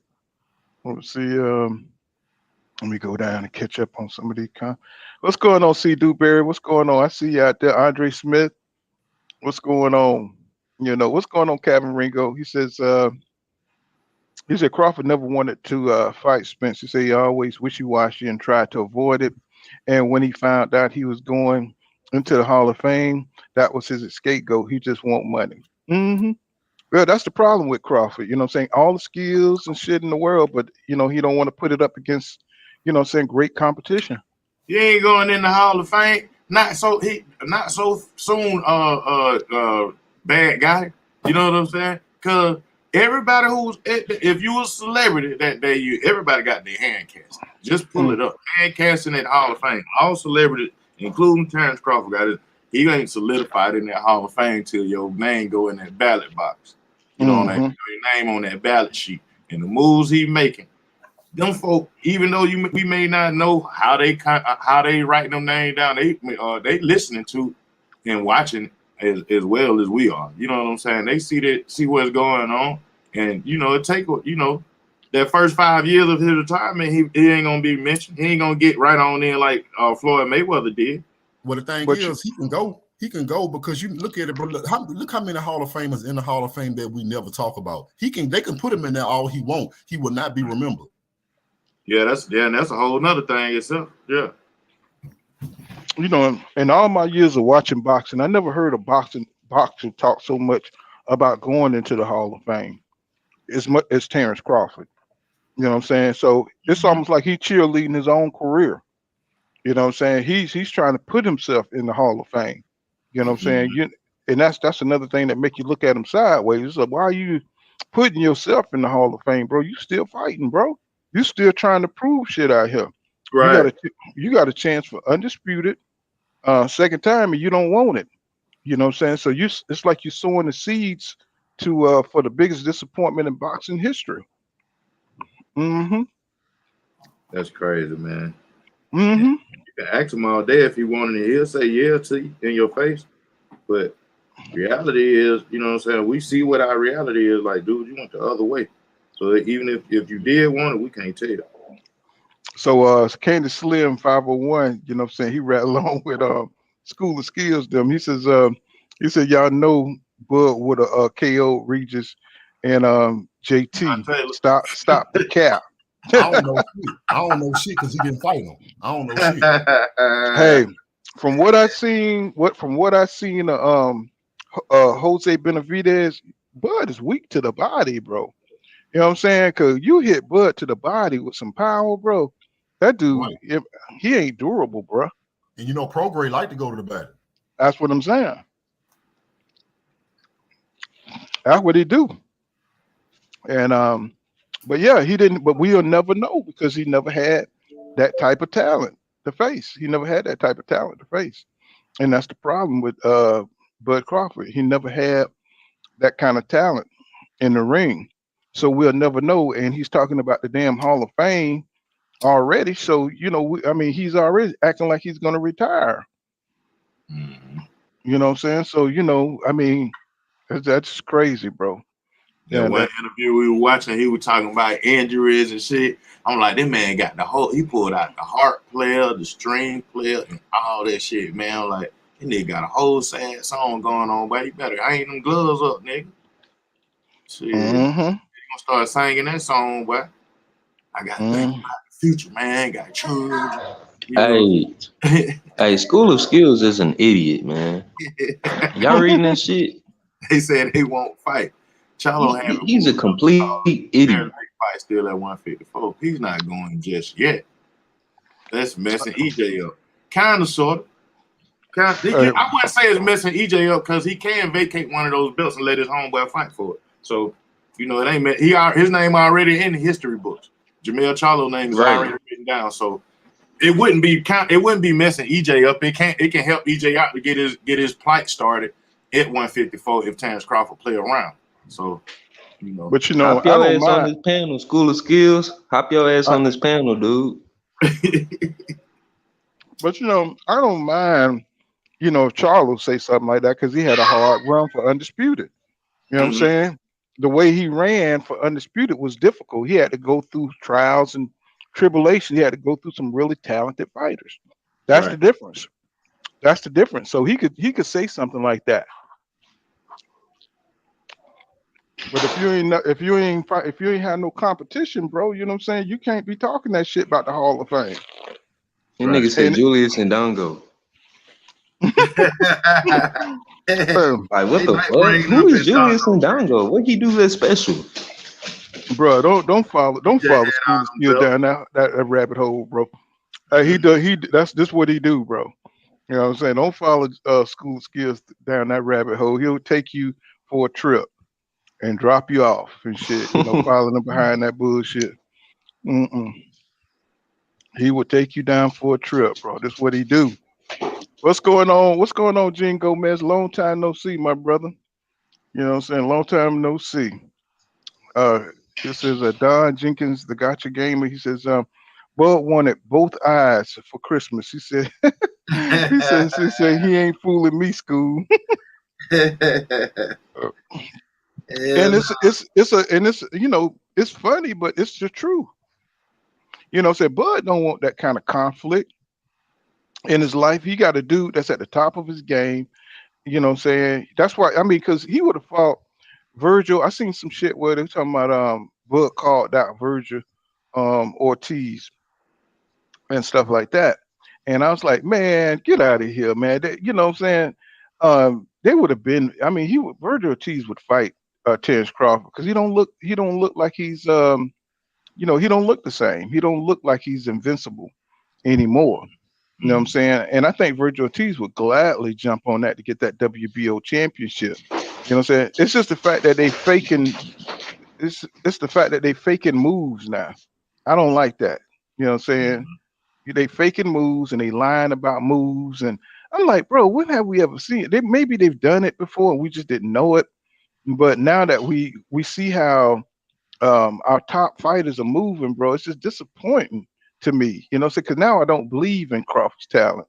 You know, right. Now I don't believe in what he can do in the ring because he's avoiding so many great fights. You know, he's giving us he's avoiding 2-3 top fighters. You know, to give us David Avenesian. If that don't tell you what you need to know, then I don't know what to tell these Bud fans, bro. You know what I'm saying? He's avoiding too much competition. You know, because that's not going to help him prepare for an EJ fight. If he fight David Avenesian, how is David Avenesian going to help him prepare? That's not even a tune-up for EJ. Hell, he could have fought one of his sparring partners. He could have fought Brian Norman Jr. and got it better prepared for Errol Spence Jr. than David Avenesian. Don't y'all think so? I mean, it's not going to help him. You know what I'm saying? Maybe getting out there on the stage, maybe in front of the big lights, but Terrence Crawford already used to that because, I mean, all of the tomato cans he done fought. You know what I'm saying? He fought them under bright lights. You know, he fought Sean Porter, Kell Brook under the bright lights. So what else is he doing to prepare for an EJ fight? You know, David is just a distraction. That's just a money grab. You know what I'm saying? You know what I'm saying? He says, Scuba Skills, he's some Ash Blue put the question in the chat. He said they offer Ortiz Jr. to fight. He said he turned it down. He said they said it was too quick of a turnaround and stuff. Okay, you know what I'm saying? So, you know, I mean, I don't know how true that is, but that's the fight he needed. He didn't need. I think Virgil Ortiz Jr. would have been a good fight for him to prepare for Errol Spence Jr. or a fight with Jerron Booth, but it probably wouldn't have been enough left. Oh, that shit not true at all. Because Virgil Ortiz said that shit was kept. It always come back. You see what I'm saying? It always come back. It's like, why are you out here capping? You know what I'm saying? You know, you can't excuse a fight with David Avenesian. There's too many good fighters up at the top. You know what I'm saying? For you to go. And then David Avenesian magically appeared. You know, they upped him in the ranking. I think he was like 15. Number 11. Yeah, number 15 or some shit like that. Yeah, so when and he was supposed to be fighting somebody else. They put him out of another fight. I think because he had that, you know, I ain't gonna say, well, I mean, because I don't really know the opponents he had, but just looking at their record, you see KO, you know what I'm saying, back to back. Yeah, that probably was catapulting him past certain fighters who was at, you know what I'm saying, in the top 15, you know. And yeah, so, you know what I'm saying? And it's just crazy, man. You know, it's like we see 154, you know what I'm saying? They running that shit like regular traditional boxing. You know what I'm saying? Why can't they run 135 and 147 the same way? You know what I'm saying? Too many too much money involved right there, poor account. I mean, that's just like it's just too much money involved. Like everybody got their man, you know. So it's just too much money involved. So you got everybody got their man, and there's 100. It's 100 motherfucking fighters in each weight class. You know what I'm saying?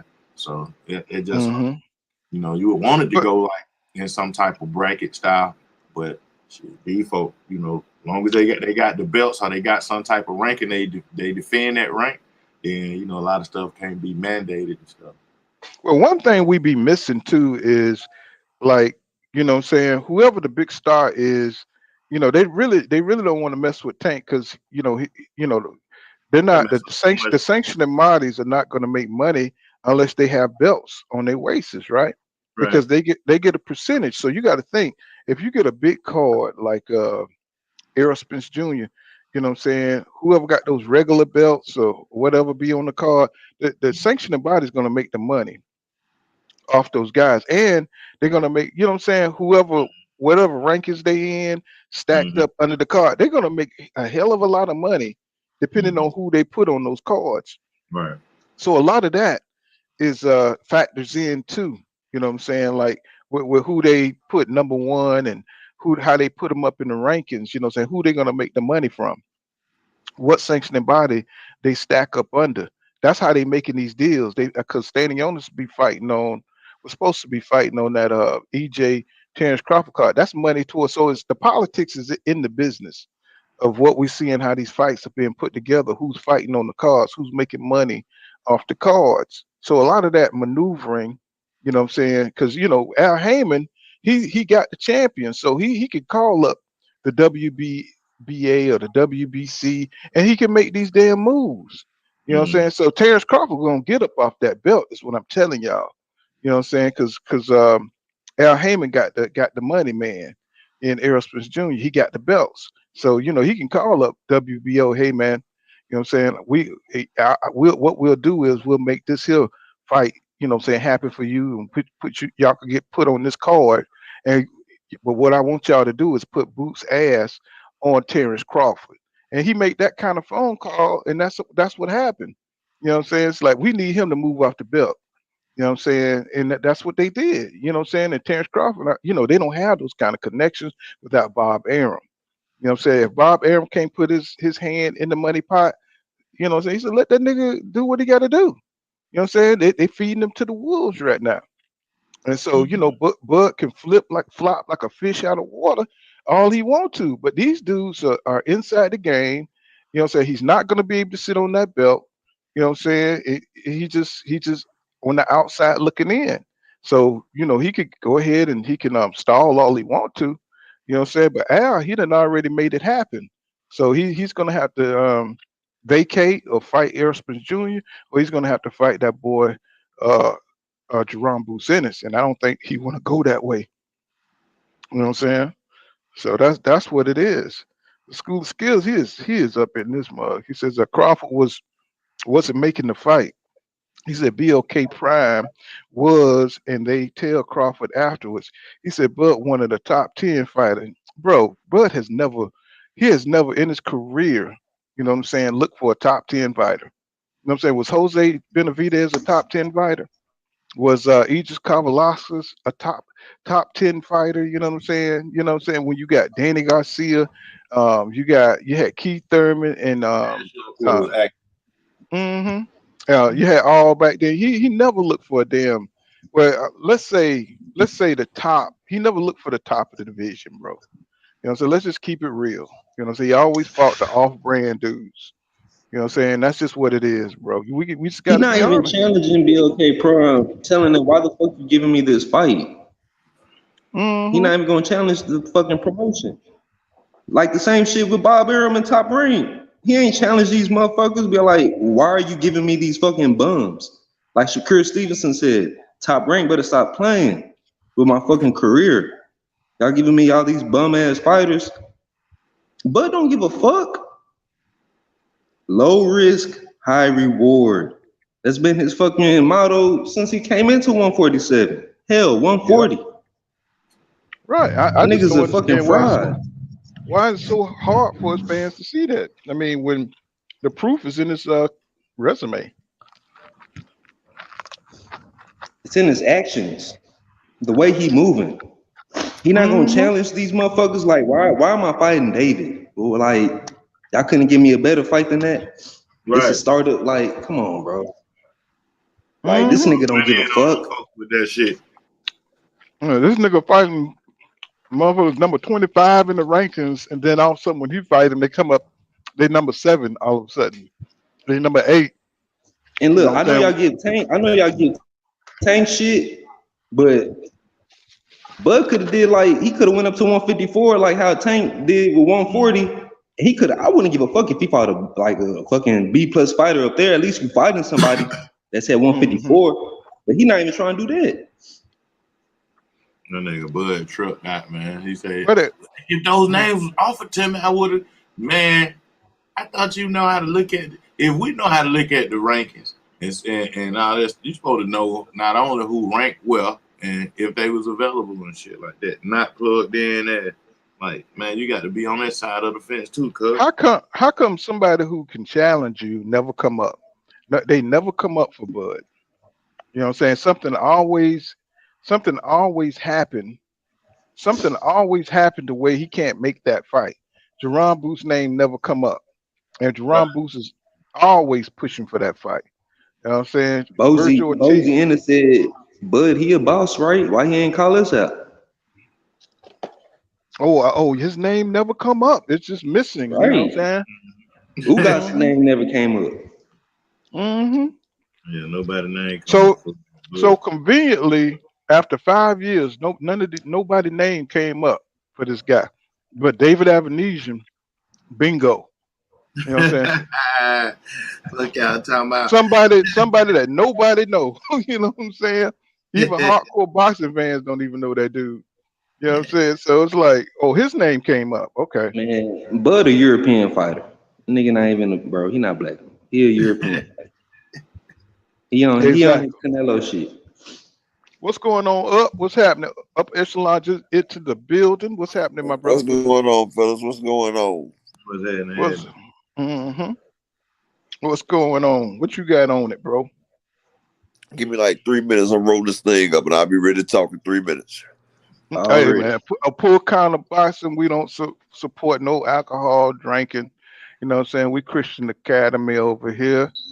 You know, I roll my own cigarettes. I'm drinking right now. What's going on, Naughty Crash? She says, he said Ugas whipped Bud when they were both in their 20s, right? You know what I'm saying? But this dude, at this point in time, he got 38 fights, 29 KOs, right?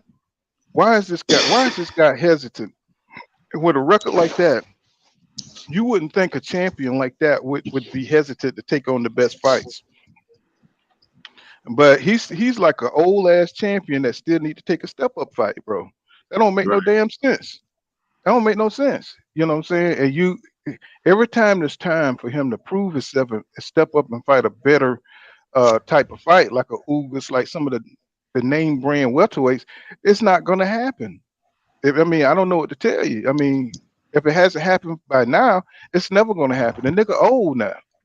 That's like Manny Pacquiao never having fought none of the names that he fought. He fought like, you know what I'm saying, like number 15 his whole career. You know what I'm saying? Like generic you know what I'm saying, lightweight. Nigga fought Brandon Rios. Right. You know what I'm saying? Like I mean, it just don't make no sense. I mean, punch drunk Brandon Rios. He's got to have like a Oscar De La Hoya. He got to have a signature win, bro. You know what I'm saying? And we don't have no memories of him like that. You know, fighting the top dudes. So somebody who can like really challenge him. You know what I'm saying? He would have gladly have fought. He keep picking on Mikey Garcia like Mikey Garcia wasn't shit, but he would have took that fight immediately. Right. You know what I'm saying? That was if there was one person on his resume, I think Terrence Crawford would have fought. It would have been Mikey Garcia. You know what I'm saying? That's the perfect guy for Bud. Somebody with a short reach. Somebody, you know what I'm saying, that just boxes. You know what I'm saying? Mikey didn't want to fight Bud. He said he wanted to go to 147 to fight Errol Spence because he seen something. Yeah. Well, he saw that money. He saw that opportunity. He saw the money that could be made, and he saw it also. You know what I'm saying? If to fight somebody like that's why Kell Brook went up and fought Triple G, because if he lost, he had a built-in excuse to why he lost, because he skipped 2 weight divisions or 1 weight division, right? You know what I'm saying? Yeah. So that's why Mikey did what he did with EJ. Nah, He had a built. I was with that daddy. he saw that Earl was that money. Yeah. But he only skipped 1 division because he beat Adrian Broner and Well, I he was beat talking about Kell. Lipinets at 140. Mm-hmm. He won the belt at 140 against Lipinets. Right. Yeah, I know. I'm just saying, like when he made that move, I'm with his dad. Like his dad was like, man, you can't beat no guy. His dad even told him, but you can't beat Errol Spence. What the fuck wrong with you? Like, But he got 17 million for that fight though. yeah, that's what he saw. That's what he saw. Watch that up. You remember all the boxing fans were talking about, oh, Mikey Garcia say he seen something. He say he seen. Mm-hmm. And the rest of them Tim Bradley even said it. Shit, I don't know what the fuck he Sugar Ray said. Leonard, dumbass. Tim Bradley even said the same thing. He said, I seen what Mikey seen. He talk about Earl don't keep his head off the line. That's what he was saying. He said Earl don't keep his head off the line. But what they don't realize, Earl does keep his head off the line. He moves his shit. They just don't realize that. And he control that motherfucker, that headline. He let you know that headline. You need to move. And see, Mikey Garcia seen that Ocampo fight and seen how Earl had that damn stadium packed. And that's what he seen. And Mikey said, okay, that's a big draw. Because, Mikey had fought Adrian Broner, Robert Easter, Sergey Lipinets. Mm-hmm. And his biggest payday to that was 1.4 million. That was Adrian Broner. Yeah. 1.4 and 17. That's a big. Hey, after Mikey took that beating for 12 rounds, he driving around in Lambos. He got a racing business. It's Mikey Garcia racing and everything, bro. He changed his life. He sold his O to the highest bidder. Yeah, he got and his ass ain't been the same since.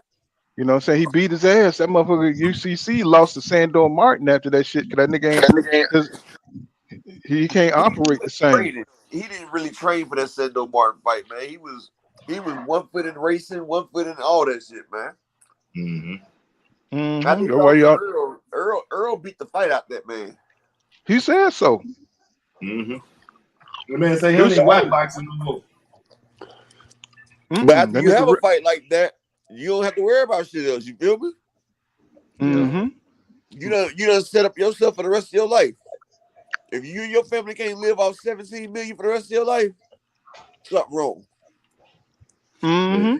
I thought he chose to fight with Errol Spence because he like, shit, Errol Spence, he another person up out of the Mayweather boxing gym. I already beat Adrian Broner. Then He said at first he thought he could do it, but he said after the rounds start coming down, he said Earl don't let up off of you. He said that man ain't got a presence, bro. He said he said that man is everywhere. He said he don't stop punching. He said, and his will is right there on you. Like he said, man. He said that man be crowding you mentally as well as physically.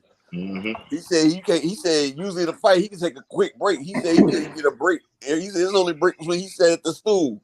And he said that damn 60 seconds went by real fast. Danny they was saying Derrick James was trying to call the fight. When he fought Mikey, they was saying Derrick James was trying to call the fight, and Robert Garcia and Peter Garcia, they weren't having that shit. They wanted Mikey to keep going out there and get his ass. They asked him. He said he can still keep going. They told him, man, we're gonna stop this shit. Mikey got to show us something. Shit. Yeah, they asked him. Derrick James was saying, man, y'all stop this shit. That man keep getting hit like this, man, and keep walking in front of that nigga. Okay, he won't fall. He a tough guy. He won't fall. But y'all finna keep letting y'all boxers take these hits like this. That's some bullshit, man. But that's what Robert said. Look, Mikey, at the 10th round, he said, Mikey, we gonna stop it. Mm-hmm. And he was like, they said they decided they wanted to be the first person to go 12 rounds with Earl. Right. Yep, Dan sure did. Hey, look, Mikey had that. He had that. That he just had the bravado kick in. You know what I'm saying? That shit. I think that fucked him up. No, at the end of each round, it was like, "Are you okay?" Yeah, man, I remember that. But look, he is the first person to go 12 rounds with Earl, though. But after that fight right there, everybody wanted to get in there with Earl because they see the money. And then they say, okay, he didn't take down Mikey. But it's easy for you to last rounds if all you doing is playing defense mode and you're a pound for pound fighter. Hell, a motherfucker know how to protect themselves in the damn ring, shit. And if you're not throwing shit and all you doing is protecting yourself and you a pound for pound fighter, you can last the rounds. You feel me? Right. Yeah, you could. And Mikey was into that shell. But hell, Earl, to be honest, Danny Garcia, his damn mental health came after he lost to Earl, though. Earl beat that motherfucker so bad, that's when he started having mental health issues. But he tried to say before. No, it was after that Earl fight. They said Earl take it up out of you, man, mentally and physically. Boy, Earl do it. It's after that Earl fight. Yep. That nigga about lost his eye. Danny Garcia. Yeah, after that, Danny Garcia said. After like the 9th round, I think Al Heyman gave Earl and them a call like around the 9th round, like, come on, man, we can still use Danny. And it was like Earl took off the gas after the 9th round because I thought the 9th round Danny was gone. I tell you some funny shit. EJ go to 154 and call out Danny Garcia. He gonna say no. Hell no, man. And they gonna come in this bit 170. Hell no, man. Danny Garcia ain't gonna take that. Danny Garcia don't want that. Yeah. But what's interesting, Danny said EJ gonna come in there. He's gonna throw 100 to 90 something punches. Each round for sure. You know what I'm saying? And that's something you can and bank all of them on. come at 80%. Yeah, man. Like that's a high percentage of landing. You know what I'm saying? 80% of the motherfucker gonna land out 100 punches, man. So you mean tell me nigga that ain't missed but 20? Which one? What's the 20 he missed? The one he was just trying to guide me in a direction. And if you look at how he fight you, he just keep beating on you, bro. You just keep that pressure on you, just touching you. Just keep touching. He controls the fight. So I went back and watched that Mikey Garcia fight. He was just punishing Mike, man. He was just tapping Mike, man. He was just punishing him all over the ring, bro. Just broke his ass down like he always do. And I was just watching him at the end. Mikey was dying in that ring, bro. Yeah. He was dying in that ring. A lot of people, y'all got to pay attention to boxing. Sometimes you got to go back and get out the excitement of the moment and see what's happening in the ring, bro. You know what I'm saying? You just got to do that, bro, because you catch things that you didn't catch before. Michael was getting killed up in there. That's why his family was like, hey, let's stop the fight. You know what I'm saying? They wanted to stop that shit. Derrick Jane was looking up. Derrick Jane couldn't even train EJ looking over there trying to get their attention. Like, man, stop this shit, man. Right, you know what I'm saying? And he was putting his hand on top of his head, like, nice try, son. Yeah, and then EJ like a fucking raging bull, just ready to get up. Nigga, they trying to put the mouthpiece back in it, nigga. You know what I'm saying? They gotta force the mouthpiece. And nigga like a raging bull trying to get back at this nigga ass, man. I'm like, but I'm gonna tell you something. You got to be a strong man to be getting your ass whipped like that and keep a straight face, because that face, Mikey Game face, was second to none, bro. I mean, he got a big ass head. Shit, he was taking them up. He was getting hit. Looked like his glove went through his back, man. EJ glove looked like he went through Mikey back, and he kept a straight face the entire time. I was like, how do you do that? EJ was just punching through the nigga's door with a jab. What's going on, Runaways? I don't understand why. Like, he was pretty. That guy was pretty good, Mikey Garcia, to me. But EJ taking the wheel up out of him like that. I'm like, nah, you could have been like step for step with Errol Spence Jr. right now. You know what I'm saying? Even with your one loss. Now, the only person I see step for step with him is Jamel Charlo, Devin Haney, and Alexander Usyk now. Yeah, I'm gonna tell y'all something. Errol Spence was killing Mikey Garcia, bro. Like, for real. Yeah. After the 9th round. Yeah, after. You kind of going out. You going out. Yeah, he went out. Hey, you went out. Yeah, I was just about to say that little choo-choo train thing he was doing. By the time by the end of the round, that thing got slow. It was fast. I think I can. No, nigga, you finna get your ass whooped. But see, I think fucking punished. it was calculated though. Mike knew he was gonna get his ass whipped. You know what I'm saying? It was just a calculated move to get money. He knew. Daddy would tell him not to do it though. And Robert was like, "Yeah, man." He was like, Robert was telling the dad, "If Mikey think he can do it, let him do it." Yeah, and you know, Mikey and Robert Garcia got this vendetta. You know, like every time Robert Garcia fought against TMT, it would be damn. He would be damn near in every corner of every the undercard and shit. You know what I'm saying? Like he would clear out his gym. So, you know what I'm saying? I seen the move for Robert. You know what I'm saying? The thing is, nigga, you gonna sacrifice your little brother though, bro. You know what I'm saying? Trying to prove something to Floyd Mayweather. It was Mikey that wanted to do it, but I'm gonna tell you the fucked up shit about it. Derrick James was getting pissed off about it because he seen Mikey was losing his life every time Earl was hitting it. People might not realize it, but Derrick James told Earl to take it easy a little bit. Earl, if you look, Earl started taking some of it up off of it though. Because he seen them, because damn Derrick was about to fight Robert Garcia, man. Because and EJ foaming at the mouth trying to kill him. He trying to kill this motherfucker. Yeah, you know, Derrick had to tell that motherfucker to calm down a little bit, man, because Earl was about to kill that nigga, dog. If you notice the 11th and 12th round, Earl took some of the stank off of it. Yeah. He started playing with that nigga. Pasta. Because Derrick now show started beating with the uppercut overhand. Because Derrick James was getting mad because they went trying to stop the shit, and that's why Derrick told Earl. He said these motherfuckers stupid, and he was like, "Don't kill that man out there." And see, a lot of people don't even know that, but Derrick told Earl, "Don't kill that man out there." If you go look back at the fight, look when Earl went to sit down before the 11th round. That's when Derrick told him to down, man. Because he was over there talking about, y'all ain't going to stop this. Y'all ain't going to stop this. Yeah, but Mikey he was looking bad. telling EJ the coach. Yeah. Y'all see Mikey kept holding his hands up at the every round. I was like, man, what the fuck you hold your hands up like you winning for? How you in his ass? Trying to wheel himself in. But see,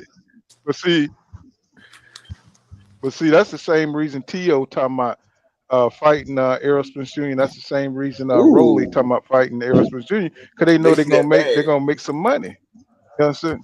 Yeah, they see that bag. It's the same shit. You know what I'm saying? Rolly don't want to fight the people that they want him to fight. He wants to make big money so he can get out the sport. You know what I'm saying? So they just trying to make a big money grab so they can go sit down. You know what I'm saying? So, you know, I don't know how these people think they stars when they just lost. You know what I'm saying? You know what I'm saying? For some reason these lose. Rolly real good at martial arts though. But he's a boxer though. Yeah, you know what I'm saying? So, martial arts too. So you ain't gonna make no. You ain't gonna. But you ain't gonna make no money in that. So what you saying? So you saying he good at getting his ass whipped in the ring? No, they actually said that motherfucker. They actually said Rolly was a beast in the martial arts. Yeah, but see, that was in his teenage years, full counter before he went. So like a lot of folk fight amateur boxing and stuff throughout their teenage years. He was in the martial arts, like moving up rank, moving up belts and stuff like that. So you know, but I still think even though he was controlling the line against Tank Davis, he still didn't understand that martial arts didn't contribute to his footwork because he left that line and Tank caught him. Like he shouldn't. The way he threw them punches, like he should, you know, like what his name, Bullets. Bullets shouldn't. I know Bullets didn't train that man to throw those two punches like that, man. It's for Tank. That was like there had to be some martial arts shit that kicked in, like the old, you know, that muscle memory type shit. Yeah.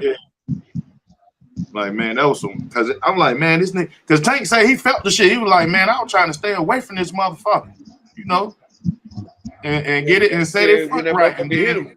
Said that shit, he had to get the fuck away from that. Like, you see Tank block that punch, and that nigga still scuffed up his head with it. That nigga, he punched Tank through the guard and still bruised Tank's head up. That's when Tank started getting on his bike. It's like, hold on, man. Let me goddamn move away from this motherfucking and see what he doing. See what he doing. Oh, y'all see that bullshit he was doing in the with the reporters where he was standing right there And he just threw that one punch and said that the fight's over. Yeah. I mean, power is good, but I mean, if you ain't got the other skills to go along with it, that's what's gonna happen to you. You know what I'm saying? You're gonna fall for a counter punch. You know what I'm saying? And that's what he did. Tank just made his ass confident. Said, "Come on, give him what he want." You know what I'm saying, "Come on," and he followed him. He followed his ass right into the Falumaloom, right off the damn ropes. Boom. You know what I'm saying? Give him what he want. Give him what he want. If he want this, give it to him. Foul. Damn, Roller. Damn, Roller. You was anticipating that shit too much, Roller. You know, getting your ass knocked out is a part of martial arts too. He say Roller said he know it too though, Pool. He said his intensity want control. And I think him going back to the gym, and practicing his patience. The other little motherfuckers that's coming up on the roller that's 22 and 23, because I think it's gonna take him some time for him to get back mentioned with Tank, Ryan, and Shakur and Devin. I think it's gonna be a minute before he get back up there. But I think he's still gonna pass his name, his fight resume, and all that stuff gonna pass Chris Colbert and you know what I'm saying, the rest of them folk that's around this era. Everybody who got humiliated, because Rolly was one of the ones who got humiliated this year. So, but I think he's still gonna come back next year with a better year than yeah. Because a bunch of them niggas got humiliated. Shit, everybody that we thought was that was talking shit got humiliated. Canelo Alvarez was talking shit, got humiliated by Bill. Rolly got humiliated by Tank. Chris Colbert got humiliated. Blair Cobb, motherfucking ass. Yeah. There's a bunch of niggas. Who forgot all about that, boy? Oh yeah, that dude got the brakes beat off him, and you know, his hair made it look worse because the hair was flopping everywhere. Beating on that referee made it worse when he started beating the referee up. Yeah. EJ said, "Burn that nigga, find his, put his ass in the dirt." This is Who's Real says Bud would never fight Errol or any top fighter. You know what I'm saying? He said Version was never a pound for pound fighter. You know what I'm saying? I just don't understand how they letting this guy off the hook. You know what I'm saying? You know, this people, I'm talking about boxers and everything. They don't look at this dude with a side eye. You know what I'm saying? Fighting this dude. I mean, like I said, if this was EJ, bro, they would never let this fly, bro. He couldn't live it down. You know what I'm saying? If he had took a fight like that, especially during this time and period, you know what I'm saying, when these two supposed to be getting it on, but don't have. That's when you know you're a special fighter, because they hold you at a different caliber, different standard than other people. Mm-hmm. See, they don't hold Bud at that standard. That's why they always jump over him on a pound for pound list. If you not noticed, they always put somebody. Remember when Vasil Lomachenko went number 1? They jumped Canelo from number 4 to number 1. They didn't want Bud to stay number 1 because they knew he ain't never fight nobody. But they just keep him up there so they don't have to put Earl up there. Because they know Earl will be another Floyd Mayweather. That's why they don't do that. I agree with that. But I think that's all that disdain for Floyd Mayweather, and he fight exhibitions now. Well, you know, they keep trying to guard him into a real fight, hoping he'll lose, you know what I'm saying? But Floyd too smart for that. I thought they would lure him out though, you know what I'm saying, at some point in time. But Floyd's staying smart with that, you know what I'm saying? He know they just want to that's what's making him make these big paydays so he can get embarrassed. They're hoping he get embarrassed in one of these exhibitions. You know what I'm saying? And you know that's gonna keep that hate that they have towards Floyd is gonna keep him a billionaire, you know what I'm saying? Right. Eric R said it took years off Mikey's career. He said, and it took damn near a month before Mikey had an interview. And when he did, he sounded like Marlon Brando in The Godfather. Hey, that's true like a motherfucker. Revenge is best served on the dish. Wait, how you say that shit? Revenge is best served cold or some shit, you know. Yeah, damn, Mike. Oh man, then the motherfuckers be listening to these boxing shows. How they live in the same fucking world we live in. It ain't but so many boxing shows live right now on YouTube and shit.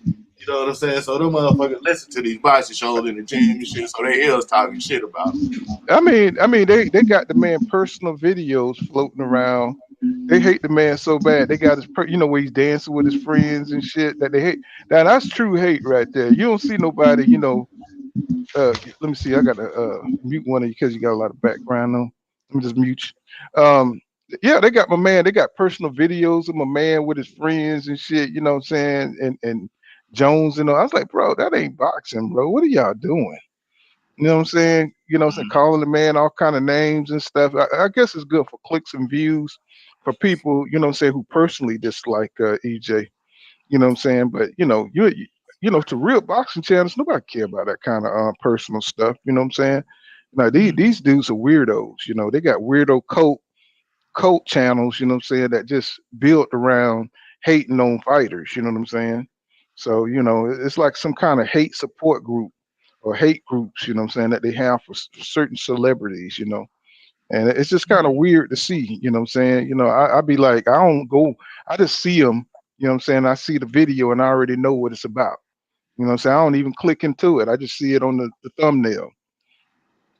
You know what I'm saying? I see EJ dance with his friends. I say, oh, there they go with that hate shit. You know what I'm saying? I already know. I ain't gonna add to their damn clicks. You know what I'm saying? Candy Slim. Dance like that. Why they doing the move, man? Don't no nigga dance like that. Don't nobody do it. Then when you look at Texas, Texas, all them cats in the club dancing like that, girls or whatever, just people in some little dance they get where they lock up hands and move in a circle like some African shit, and niggas make it turn into some other shit. You know what I'm saying? That EJ haters turn it into some other shit. They turn it into some fruit cup shit. So yeah. And you just don't understand, say, dang, this dude don't do nothing but fight the best and do what he's supposed to be doing. You know what I'm saying? So shit is weird, bro. Shit is really weird. What's going on? Candy Slim 501, he said Mikey, Sean, Danny all went 12 and no eye problems. He said PBC didn't have the cash to get it done in 2002, so Bud snatched another bag. Yeah, but he ain't tell nobody, bro. He ain't tell nobody. You know what I'm saying? He just dipped out.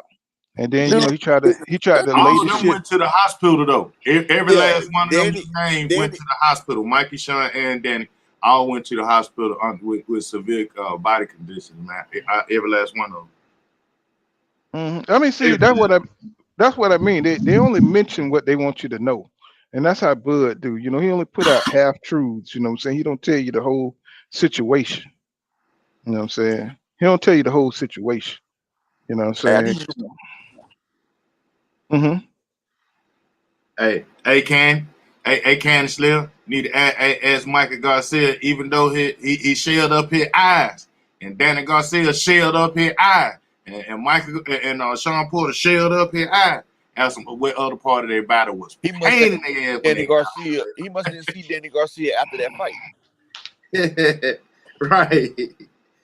And all he could talk about was the jab. Him, Chris Van Heerden. You know what I'm saying? It's something about EJ jab they hate. Well, they can't stand that jab, bro. It's right. And if these niggas so good, beat it. Stop it. Stop it. Take it away from them. If you so good, take it away from them. Make them use something else. I mean, Danny Garcia was like a patient in trauma. It's the jab. That's all it was. That's what's 700 jabs. The jabs. You know what I'm saying? I'm like, bro. And his daddy had to come up there and say, stop saying that shit. Yeah, damn. Yeah, what the baby gonna do? He's gonna do all that damn crying. J.R. Boston says EJ was still up in the club when he fought Mikey and Porter. Yeah, you know what I'm saying? It's like the dude wasn't doing his due diligence in boxing. So, and he was able to beat them guys. EJ even said 50% of himself is better than these dudes, and he went out to prove it. And that's what he did. He went in there, he beat them, and he won 100%. You know what I'm saying? So that should tell you right there, this dude is on another level. Now Terrence Crawford see that he's on his A game. He don't want to face that EJ, especially after he see what he could do against Ugas. So it was a Man, I wrap. be fighting my heart out if I'm a pro and this nigga tell me if I'm at 50%, I'm better than you. Get your ass in the ring. I'll be fighting my heart out, nigga. I be cat fighting everything, taking penalties and fuck this nigga. Fuck him, Ralph. Right. But see, that's why you get the best out of them when they fight EJ, because they know he the best, right? You want to test yourself against the best of your time, and that's what Terrence Crawford is missing out on. You know what I'm saying? He's not testing himself against the best of his generation. And he gonna regret it too, Paul. He can say whatever he wants to, but as a fighter, he gonna regret that shit. He gonna regret that shit. Like, man, I should have got in there with that nigga ass, man. He gonna regret that shit. What? Yeah, I mean, if he's the kind of competitor we think he is supposed to be or whatever, you know what I'm saying? He's gonna look back on that, man, I could have beat that dude. You know what I'm saying? If I just would have had a little bit more heart, you know what I'm saying? And if I could have just toughened up, fuck a L, just go in there. That shit, he gonna go through all that diatribes in his mind. It's gonna I should have just went in there and whipped that nigga ass. Yeah. Regret is a motherfucker, man. You know? It is, you know what I'm saying? Stand up to your fear in the ring. And let me see, Charles Young, he says, Mikey got the wheel beat out of him. He says Porter said after the Spence fight he wanted to retire, and Danny I looked terrible, the worst I ever saw Danny. And even people say nobody ever whipped Danny ass like EJ. Nobody ever done that to Danny Garcia. You know what I'm saying? And we know Danny Garcia is a tough, strong-bodied welterweight. You know what I'm saying? Even though they keep trying to tear him down, you know what I'm saying? Danny's damn good, man. He's elite. You know what I'm saying? We saw how easily he beat Jose Benavidez. You know what I'm saying? He looked like a damn pure boxer up in there against Jose Benavidez, even though, Jose Benavidez ain't the same, you know what I'm saying? But he knocked the shit out of Terrence Crawford. You know what I'm saying? I could have swore I saw a little shit on the canvas when he hit him to the body. I mean, I'm just saying, he hit Terrence one time, and Terrence's body, he did like his legs, the nigga flipped. I mean, he just looked like he was about to go. The nigga flew back 5 feet. Yeah, I'm talking about his whole body just looked like. I said, man, if he get in there with EJ, he got folded in half, fool. I said he get in there with EJ, it's gonna be terrible for him because he ain't used to getting hit to the body like that or taking shots like that. And EJ don't care about, you know what I'm saying, all that posing and licking your tongue out and shit. And he don't care. He just stay in his discipline. I think that's what makes him so great, is that he don't fall into, all that anger shit. You know what I'm saying? He just stick to his game plan and do what he do. And that's going to be Bud's downfall. He's an emotional fighter. Once he get tagged, he wants to go blow for blow. You know what I'm saying? And EJ, staying in his fundamental style, you know what I'm saying? He's going to catch you. You know what I'm saying? He's going to beat you. I think he can knock out Terrence Crawford, tell you the truth. You know what I'm saying? I think that's the one fighter he can knock out. Like playing, because I don't think he's as durable as everybody else. I think his athletic. Danny Garcia knocked Terrence out with that no hook left. Because any strong, he dropped him in the amateurs, and Ugas was boxing the shit out of him in the amateurs. Yeah, he's supposed to want to get back. Like, man, I remember what y'all nigga did when I was an amateur. I'm a pro now. Bring your ass in, Ugas. You too, Dan. All y'all niggas learn though. Every nigga feel like they got some funk on me in history. Nigga lying. Terrence Crawford supposed to be putting it. Hey, look, he supposed to put his chest out somewhere up echelon. At least, even like my man say, if he about to retire, he's supposed to be talking so much shit on his way out though. EJ, bring your motherfucking ass here, nigga. Like look, Ray Robinson beat him, and Ugas gave Ray Robinson that loss. But Ray Robinson beat Terrence Crawford. Danny Garcia beat him. Ugas beat him twice, and he ain't trying to get none of that smoke with none of them. Yeah, he could have tried to get Ray Robinson at 140. He didn't try to do it. Bring y'all ass here. I don't know why everybody keep acting like they don't remember when they was at 140 how Regis Prograis was calling his ass out, and he went up there and fought with Jeff Horn, because Regis Prograis was supposed to fight Indongo, but Indongo ended up fighting Terrence Crawford, and then he fought Regis Prograis after he fought Terrence Crawford, and Regis Prograis destroyed his ass. But the whole time Terrence was at 140, Regis Prograis had been calling his ass out. Told him he was scared of him. Talking about, I've been trying to see him since the amateurs. And he said Bud Crawford a fraud. That's exactly what he told him. He told him that at 140. Terrence Crawford unified the 140 and got the hell up out of there. And Regis Prograis ended up fighting Indongo after Terrence Crawford and destroyed him in less time than Terrence Crawford did it. I think Regis destroyed him in the first and the second round. But then guess what? Terrence didn't want that smoke with Regis. He didn't want that smoke with Lipinus either. You know what I'm saying? That's why he had to get it. You know, he had to get up out of there. You know what I'm saying? To get that Jeff Horn action, because that was he a didn't want it weekend. with Lipinus. He didn't want it with Josh Taylor. He didn't want it with Regis Prograis. And notice, as soon as Terrence Crawford got rid of all them belts and moved up, Josh Taylor scooped them all back up again. See, he didn't even damn do the division right. Because how you gonna unify and lead the division when there's still killers there? Exactly. It was still some dispute. It was still some dispute to his claim. You feel me? Right. Because you didn't fight the best people down there. You fought the belt holders, and they were vacant belt holders. So you fight the damn real niggas because they was trying to block the real niggas out, and they always trying to like hell. They've been blocking Regis out since day one. Hell, they damn sure have been blocking Regis out. That's what I don't like, man.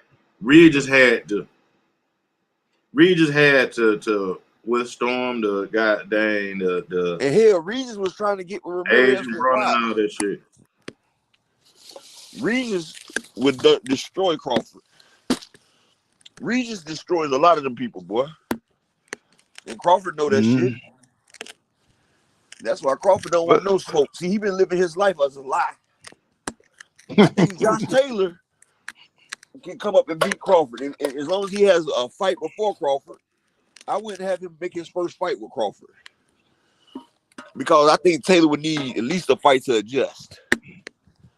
I don't know, but I don't know. The jury's still out on Taylor, man, because he need consistency, man. You know, that's his Taylor thing. had one messed up fight, bro. He had one messed up fight with Catterall. Yeah, he look at all the lost. people that he beat. Taylor, look at Taylor versus Baranchek. Look at Taylor versus Regis Prograis. Even though Regis Prograis, it was close, he still was able to do that to Regis Prograis.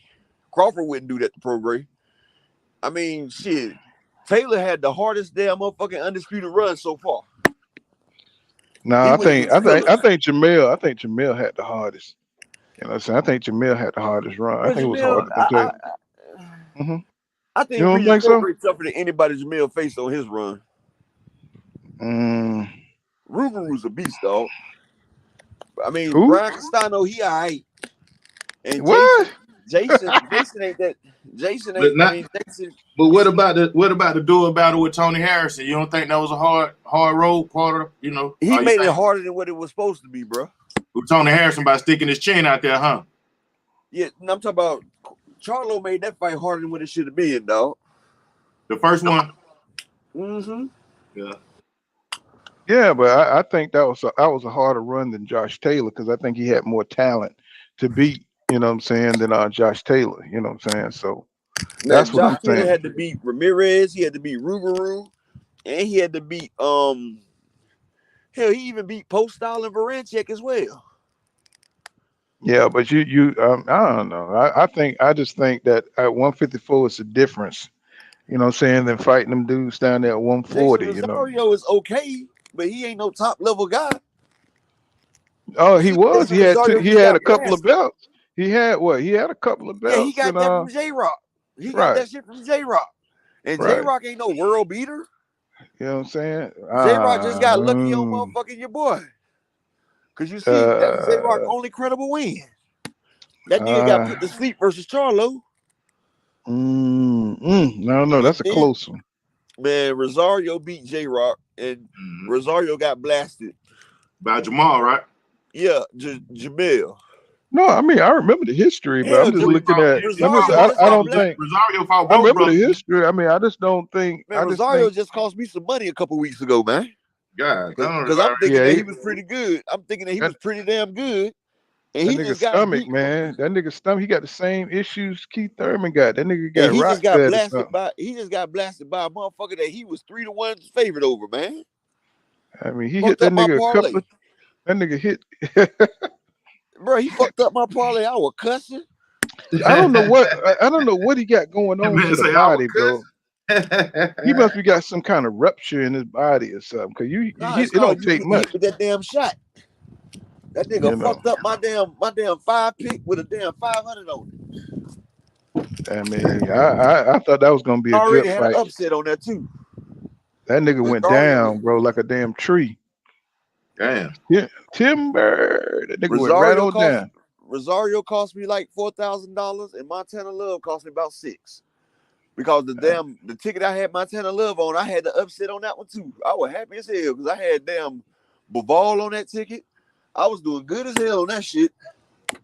What this they fought this past weekend? I ain't watched no fight. A couple weekends ago, Montana Love ended up getting disqualified, throwing the nigga out the ring. Oh yeah, I saw that shit. That nigga Montana Love got that. I'm like, man, now, it's one thing to talk about the nigga head, but y'all he fighting dirty. But that nigga fucked up my other ball in his nigga chin. You see him trying to get away from your elbow, but you keep on, you don't flip them all out the ring. What did the nigga would have broke his neck, man? Man, Montana Love, man, that's the biggest letdown, man. Looking for a way out, man. Yeah, he good for a few rounds, and then that nigga just started going down. He looking for a way out. That boy boxing his ass, dog. Yes, sir. He started putting them hands and feet on him, bro. What he thought he was going. What he thought he was going. He thought he won after the DQ did. Nah, he wanted them. He wanted them to keep continuing or whatever and shit. And he was arguing with the ref, and the ref was like, you know, hey man, you deserve it, man. He's like, you threw this man over the damn ring rope. You know, I mean, what you gonna do? You know what I'm saying? You know, that shit's crazy. That was a crazy ass fight right there. But the dude, like Tank said, he stuck the landing though. He stuck the landing. He damn sure did. But like Tank said, you know what Tank said about Montana Love? He said Montana Love been a bitch. That boy there, he's still tripping and shit, you know, talking about people fights and shit. He quit to call somebody a bitch, but he the one that quit up and sparring. I don't want to hear nothing. I don't want to hear him call nobody a bitch. I knew that would come. He was tired, nigga. He was tired. What's going on, George Curry? He says, Candy Slim 501. He says, so it was money and not transparency, or was it the date or the approval of the funds, or was it he thought that he agreed to the fight? Was he agreed to the fight? He ran into a BB at 7-Eleven, Blue Blood at 7-Eleven to talk about the weather. It was all that. It was all that. It was all that. The main thing though, Candy Slim, is at the end of the day, Bud didn't sign. You know what I'm saying? Bud chose another direction. But he agreed to everything though. Yeah, he agreed. Have it both ways. Went the other direction. So he made a decision to go the other direction. Whatever, you know what I'm saying? Whatever. You know what I'm saying? If was a fifth, he made that decision to go the other way. He could have made a decision to stay right there and stay the course, but he chose that shit. So us talking shit about him or him talking shit about us, whatever, he chose his fate. Eric Carr, what's going on, my brother? He says Cobb was whipping the ref ass after he got KO'd. He said them combos were crisp with zero power behind. Hey, I did the video, right? I know the ref wanted it lit back. I did the video with Cobb and Martin. Because you remember when Martin was fighting Tommy Hearns, he did the exact thing to the ref. I got him and Cobb doing the same thing to the ref, him and Martin. When Tommy Hearns knocked his ass out. Goddamn. Andre Smith says EJ told Bud Camp, he says, I'm gonna put your boy dick in the dirt. What's going on? And Candy Slim 501, he says George Curry, because there's blame to around and probably on both sides. TBH. I don't know. This is J Watch 4. What you say? Go ahead, Jay. No, that's what TBH stands for, to be honest. Oh, to be honest. He says J Watch 4 said, I rewatched EJ versus Chris at Jerry last night, and he damn near killed him too. Yep, you know. Oh, they all talk. They on slim ass, man. Let's see, Charles Young. Charles Young says, I ain't arguing with no nigga that named Candy Slim. Shit. Candy Slim. And Andre Smith says, yes, they do pull. Same here. He said, "What's your name?" I was He trying said, to "What's keep your a name?" professional pull on your channel and not say nothing about all that. You know what I'm saying? But that was a funny comment right He there. said, "What's your name, gangster?" Candy Slim.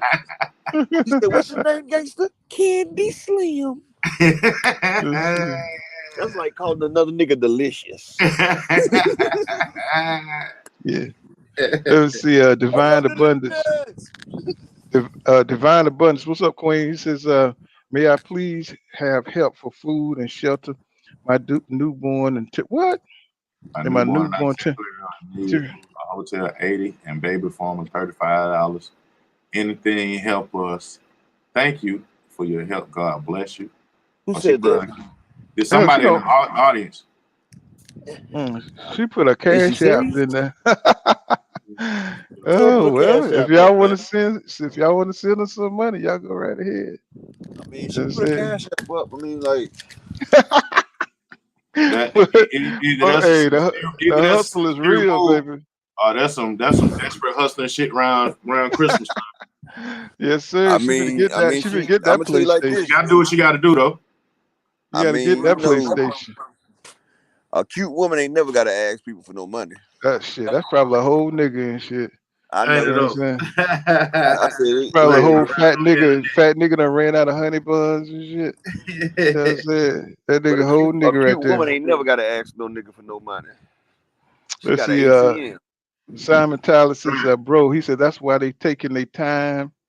You know what I'm saying? And Chase Benjamin said Danny was pissed blood. He pissed blood for 2 weeks.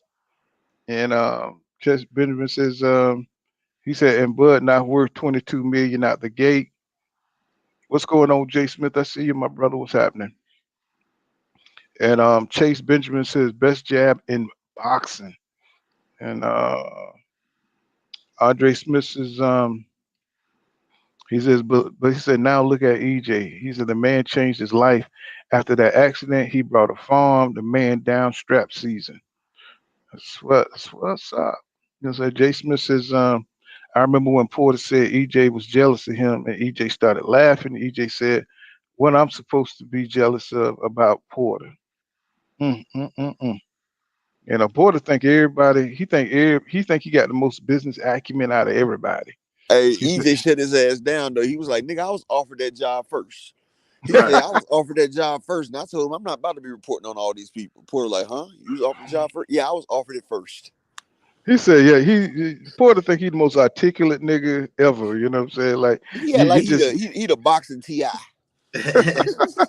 He mad at daddy like him more. Man, my daddy speaks highly of him. He'd be sad when he had to say that shit. Hey, I did the video why they hate Spence. The Porter volume.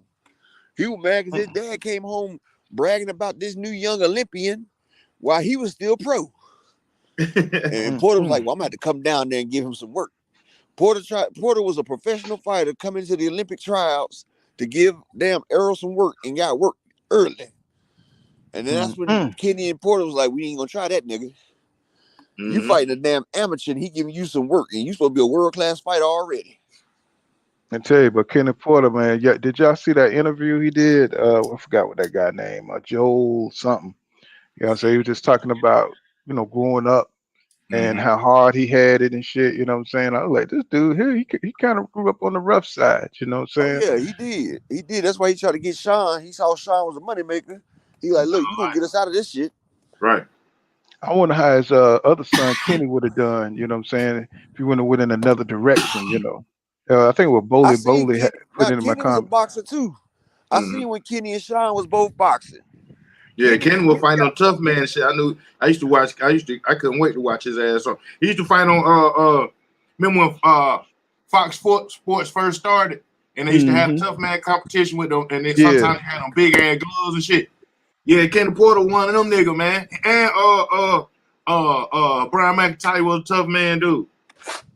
Brian McIntyre was a super back in the day trying to get in the Tough Man competition because they couldn't make it in couldn't make it super heavyweight. He was a 5'8". I mean, he was a 5'6" super heavyweight getting knocked out by Butterbaby. How you 5'7", 5'8" in a super heavyweight, bro? Hey, Super heavyweight was over 300. Hey, Butterbean with that nigga, boy. We used to love to play Butterbean on the game. Butterbean with that nigga. hey, Butterbean went in like a warrior, bro. You know what I'm saying? Fat as hell, but can move them hands, bro. Yeah, man. Andre Smith says, Danny, and never got beat up like that. He said, don't talk about Danny. And Jay Smith says, he said the Benavidez that fought Bud was faster at 47 than he is now. The Benavidez before he got shot with a KO Bud ass. I heard. Because, you know, he was better than his brother David. You know, they was calling him the next prodigy. Jose Benavidez was supposed to be that nigga, dog. They was calling him the next motherfucking prodigy. They was saying he was better than De La Hoya, everything. It's just funny that when he got shot in the leg, you know what I'm saying, all of a sudden, you know what I'm saying, they get the fight. You know what I'm saying?